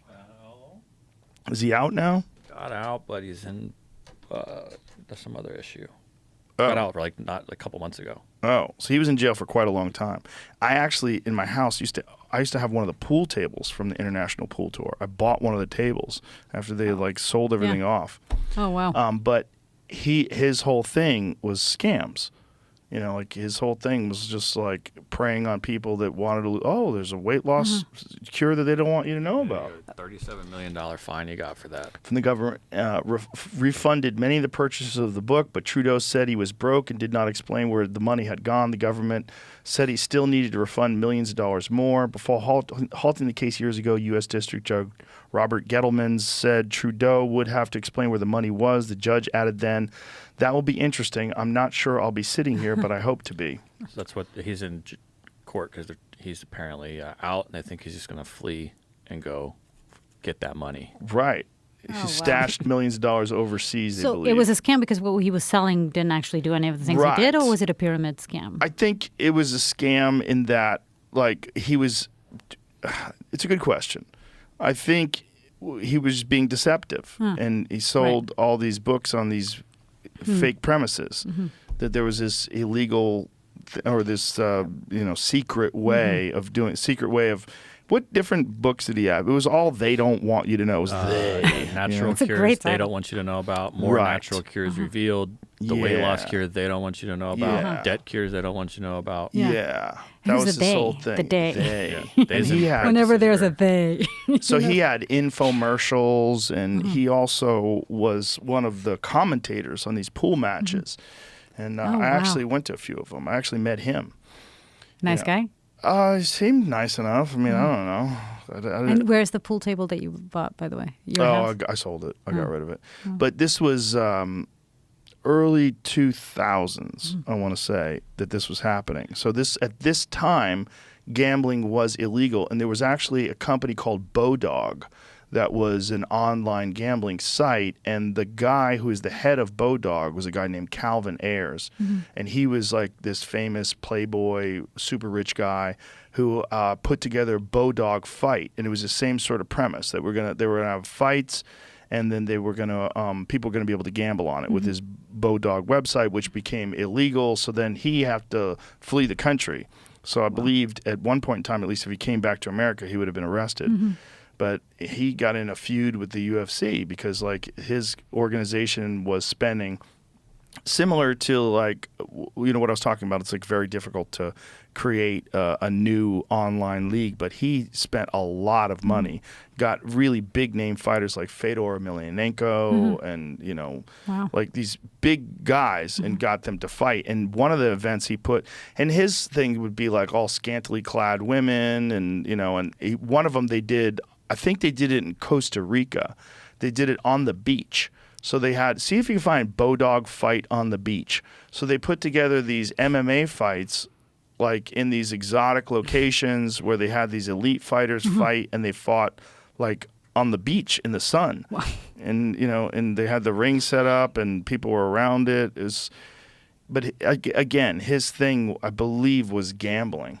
Now I think he's involved in some other stuff like cryptocurrencies and stuff, but he's overseas. Perfect follow-up. Yeah, so that was it. So this is the event. So that was Bodog Fights. And so, they had these rings set up in these beautiful exotic locations. And they had elite fighters too. They brought in like Chael Sonnen fought for them. Again, Fedor, Matt Lindland, a lot of like elite fighters, top of the food chain fighters, went over there with the promise of that big cash. But you were saying how it was not legal, but now it is. Online gambling and sports gambling too. I think a lot of it opened up during the pandemic. Yeah. I think they opened up a lot of online gambling, and then online gambling became. It was an issue with us. Like there was a time where we were advertising for one of these online gambling sites, and then I had to do a gig in New Jersey. And in New Jersey, they had a real problem with the fact that I had advertised for these online gambling things. They wanted to make sure I wasn't still involved with them anymore, or I couldn't work at a casino. And I was like, what? What? Yeah. Of all the things they could be upset about, that was it. Yeah, well, they were just upset that this was cutting into their business in some way. I mean, I don't even, Because the gig was at a casino? Yes. Oh, got it, yeah. It's just the gambling world is a fucking shady world. I mean, Vegas. So this guy actually says, if you listen to him, Dirt Goth Boy, Mickey Mays. What a great name. He says that because he's made so much money at the legal casinos, he's been kicked out. So he's not allowed to actually go to the majority of the casinos in Vegas. Well, that is a true thing because Dana White, who is the president of the UFC, who's very wealthy, he likes to gamble. And he made so much money gambling at the Palms that they banned him from the Palms. So he pulled the UFC out of the Palms. He's like, well, fuck you then. Yeah, and then the UFC wasn't going to have events there. Oh, wow. It was like a big deal because, he had won like $7 million playing blackjack. Wow. Yeah. So he's a really good player. Yeah, he goes hard. Wow. But he's lost $1 million in a night too before. Just, I guess when you're that rich, and you're a gambler, you need big thrills. It's what you need to make money is money. Right. Well, you also need. It needs to be a big number for you to get excited. For sure. I could play pool for $20 and it'd be fun. But these guys are they're deep into it. They want that crazy rush of hit me, yes, yes, and they run around. I want $1 million. I really, it's a part that I don't get at all. I remember the first time I ever went to Vegas. We were traveling cross country. I moved to the U.S. for the first time. All our shit got stolen in Denver. It was horrible. We were so sad, my husband and I. We went to Vegas. I put $5 into a cat machine, and I won $15. And I was like, this is it. and I got 2 free martinis as you were playing. I was like, I'm done. That's it. Well, that's healthy. Yeah. But it's you're smelling, you're sniffing it. It's like it's a thing where these people that just are in the casinos every day and the people that live in Vegas and are constantly gambling. But again, I feel like it should be legal. And I definitely think that someone should be able to go to a casino and bet money and have a good time and lose money or win money, and it should be fine. But for some people, the allure of it is no different than a place that sells heroin. Yeah, and actually, not making it. Yeah, I mean, there's always the thing that we all know, which is by illegalizing it, you're actually creating a black market because it's not going to disappear. It's going to still be there, but it's going to be there with no rules and regulations. Right, and then you don't get Cirque du Soleil, you don't get a buffet. Exactly. The casinos do a great job of incentivizing or the free people martinis. to go. Yeah, I mean, it's like casinos are great. You go there, these beautiful places. It's a business. They know how to do it, and they've been doing it for a long, long time. Yeah, no windows, so you never know what time of the day it is. Yeah, but casinos, that's the weird thing, is that if you win legally and ethically, you still can get banned. That should not be allowed. That's kind of fucked. Totally fucked. They want it rigged. Yeah, of course. They want to make money, and so they reserve the right to kick you out if you're good. Yeah, which is bananas. The moment you start actually making big money, you're not allowed to go there anymore. It's insane. Yeah, but. I mean, I guess that's the price you pay for having it legal. I mean, I don't know how the laws are structured. I'm not aware of it. So it is. Yeah, but I'm aware that people fucking love it. They do. Love they do. Gambling. It's just such a rush to them. And we show odds with most fights. We show the betting odds with most fights, and there's actually online betting organizations that will allow you to bet in the middle of a fight. You can decide where the fight is going, and you can bet. So wait, betting is still allowed in the UFC, but just not as part of the UFC? Not people that work for the UFC, right. but fans. Fans, of course, fans. Yeah. If you're going to have online gambling, of course, fans are going to be allowed to gamble on a fight. And it does incentivize people to watch. I mean, I'm sure there's a lot. Which is why they show the odds, I'm assuming. Yeah, and then also the gambling organizations, they advertise on the UFC, and they sponsor the UFC, which again I'm a fan of. Yeah, I think you should be allowed to do that, but I can do it. I am healthy in that regard. I don't have a gambling addiction, but I do know people that do have a gambling addiction, and it's a real thing. Yeah, I think again it goes back to the alcohol idea, right? Yes. I mean, I think it should be legal. Yeah. What else did you cover this season, or anything that's particularly bizarre or disturbing? We did one on organs. The first episode of the season was organ trafficking. Oh my God. Yeah. That one scares the shit out of me. It was the first episode, and it was, I think we all think it's a rumor and it can't really exist, and it's a Hollywood depiction of stuff going on. Oh, I don't think it's a rumor. But that doesn't really exist. But when I started looking into this story, I was like, is this really a thing? And then we found out it really is a thing. So we traveled to Colombia and Mexico and here in the U.S., and we spent time filming people involved in the trade. And I think one of the most disturbing interviews I ever did was with a guy in Colombia called The Wrecker, which his name is El Deshuesador, which means the wrecker or the deboner. He takes the bones. Yeah, it's a horrible name, Deshuesador. And he works for the clan, and we got to him. When you watch the cocaine episode, we interviewed a commander in Colombia who was part of the cocaine trade. And it was basically through him and some other contacts that we got an interview with this guy. And it was horrible because he's telling us how he does what he does. And so much of it was so horrific that I had a hard time actually believing what he was saying. Like, what was he saying? How he cuts people alive, how he takes the organ. So I was asking him questions like, how exactly do you take an, like if you're talking about a liver, like how exactly do you take a liver from somebody? I wanted him to explain to me, but do you have any medical training? And again, one of the difficult things with the show that we do is corroborating what people are telling us. So with him, I kept on asking him, because it takes so long to even get this one person to talk to us. So how do we corroborate what he's saying? So I kept on asking him, exactly how do you operate on them, and how do you, and all of this is I'm very transparent about all of this. And in the show, I talk about not being absolutely 100% sure that what he's telling me is true or not. But he then showed me a video of them with a person and, some body parts, some organs coming out of. But again, it is very hard to corroborate because it could have been a dead body, and they were taking organs from a dead body, which in that case wouldn't be viable for transplant unless it had just died. So there's a lot of questions there. The video was really horrific, and we decided not to air it, even though I sort of talk a little bit about what I'm seeing, but we decided not to air the video. But it was horrible because, again, with trying to always empathize and understand why people do what they do, this one was impossible. There was no part of me that I understood what he did. And that's why it was so much disbelief. But then we find out that this trade is very much alive. And we eventually landed an interview with a doctor in Mexico who told us how he's part of the whole ordeal. And he is actually, in his case, we were able to corroborate a lot more. And he was a doctor with medical expertise. And then with a patient who had gotten one of these organs on the black market. And he looked me in the eye and he said, I know you're judging me, but what would you do? If it was you or your loved one, and you know that they would be dying. Essentially, in the U.S., there's 17 people every day that die waiting for an organ. 17 people every single day that wait for years. Their organ never happens, never comes, and then they die. So that's why black market exists, because there are desperate people out there who desperately need an organ and know that they're going to die if they don't have one.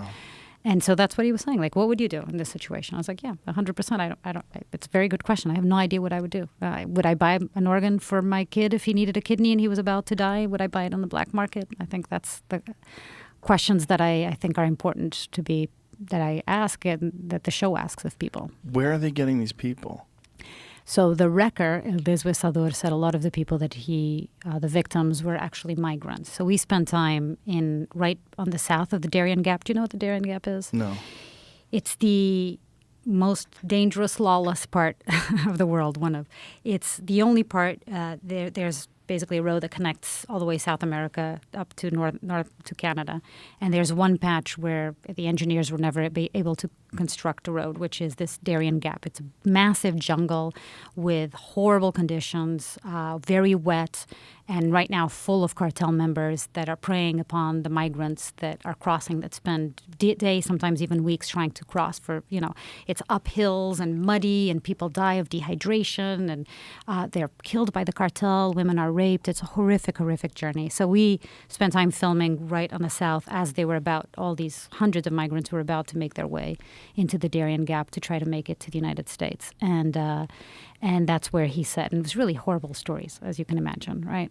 People traveling with their babies, with their kids, and they're about to go through the most horrific experience of their life, and dangerous.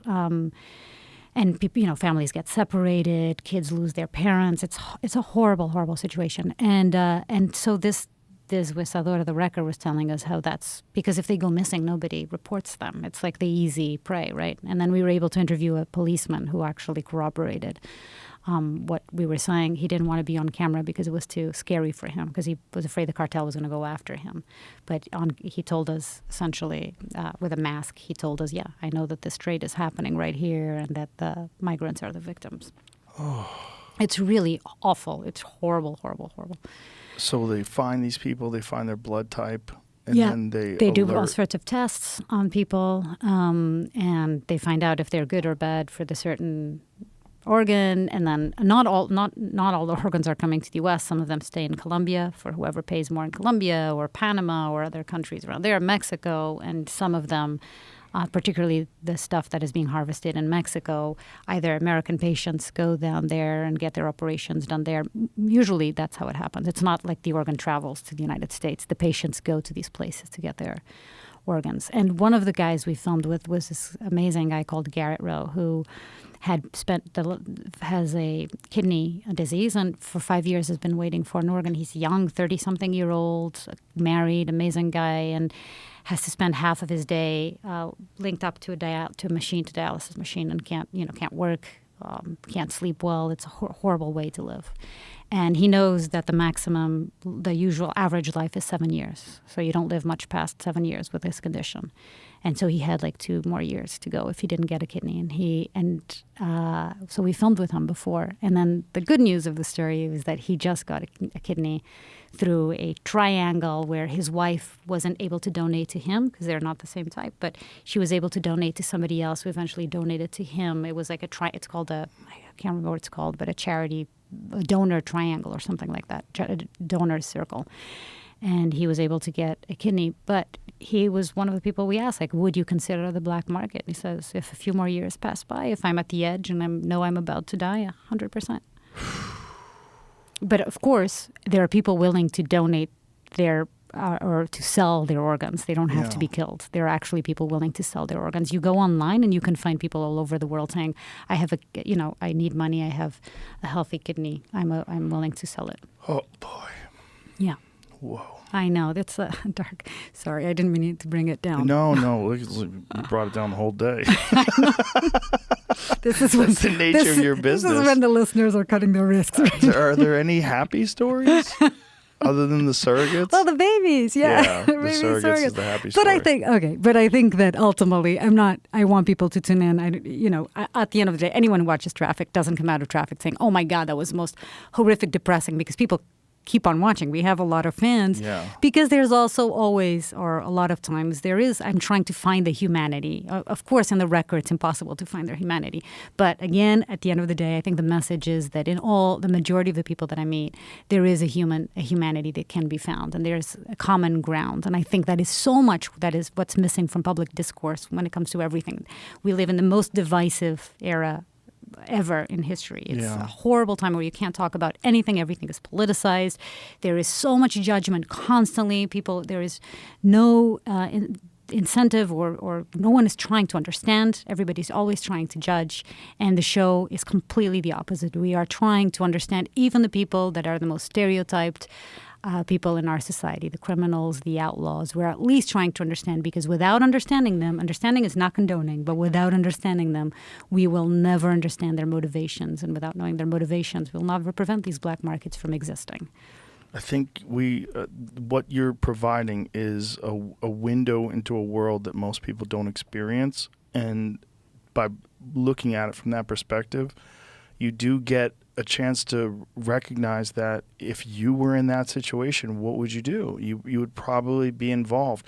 If you were one of those kids that's involved in that cocaine trafficking thing that you studied, like what did people do? What would you do if that was you, if you were in that situation with no other ways to get out? Right. That's what I love about the show. It's such a great conversation starter for all of us. What have been the opportunities we've been given, and what are we doing with the opportunities we've been given? Yeah. And what would we do if we didn't have those opportunities and we were born in their situations? Yeah. Well, I appreciate you very much, and I appreciate your work. It's you have a very, very hard job. I mean, it's one of the most difficult and dangerous jobs in investigative journalism. I really think that. And Thank you, Joe. Thank you for being here. Thank you very much. Thank you so much for having me. All Always right. love talking to you. I always love talking to you too. Thank you. Bye, everybody.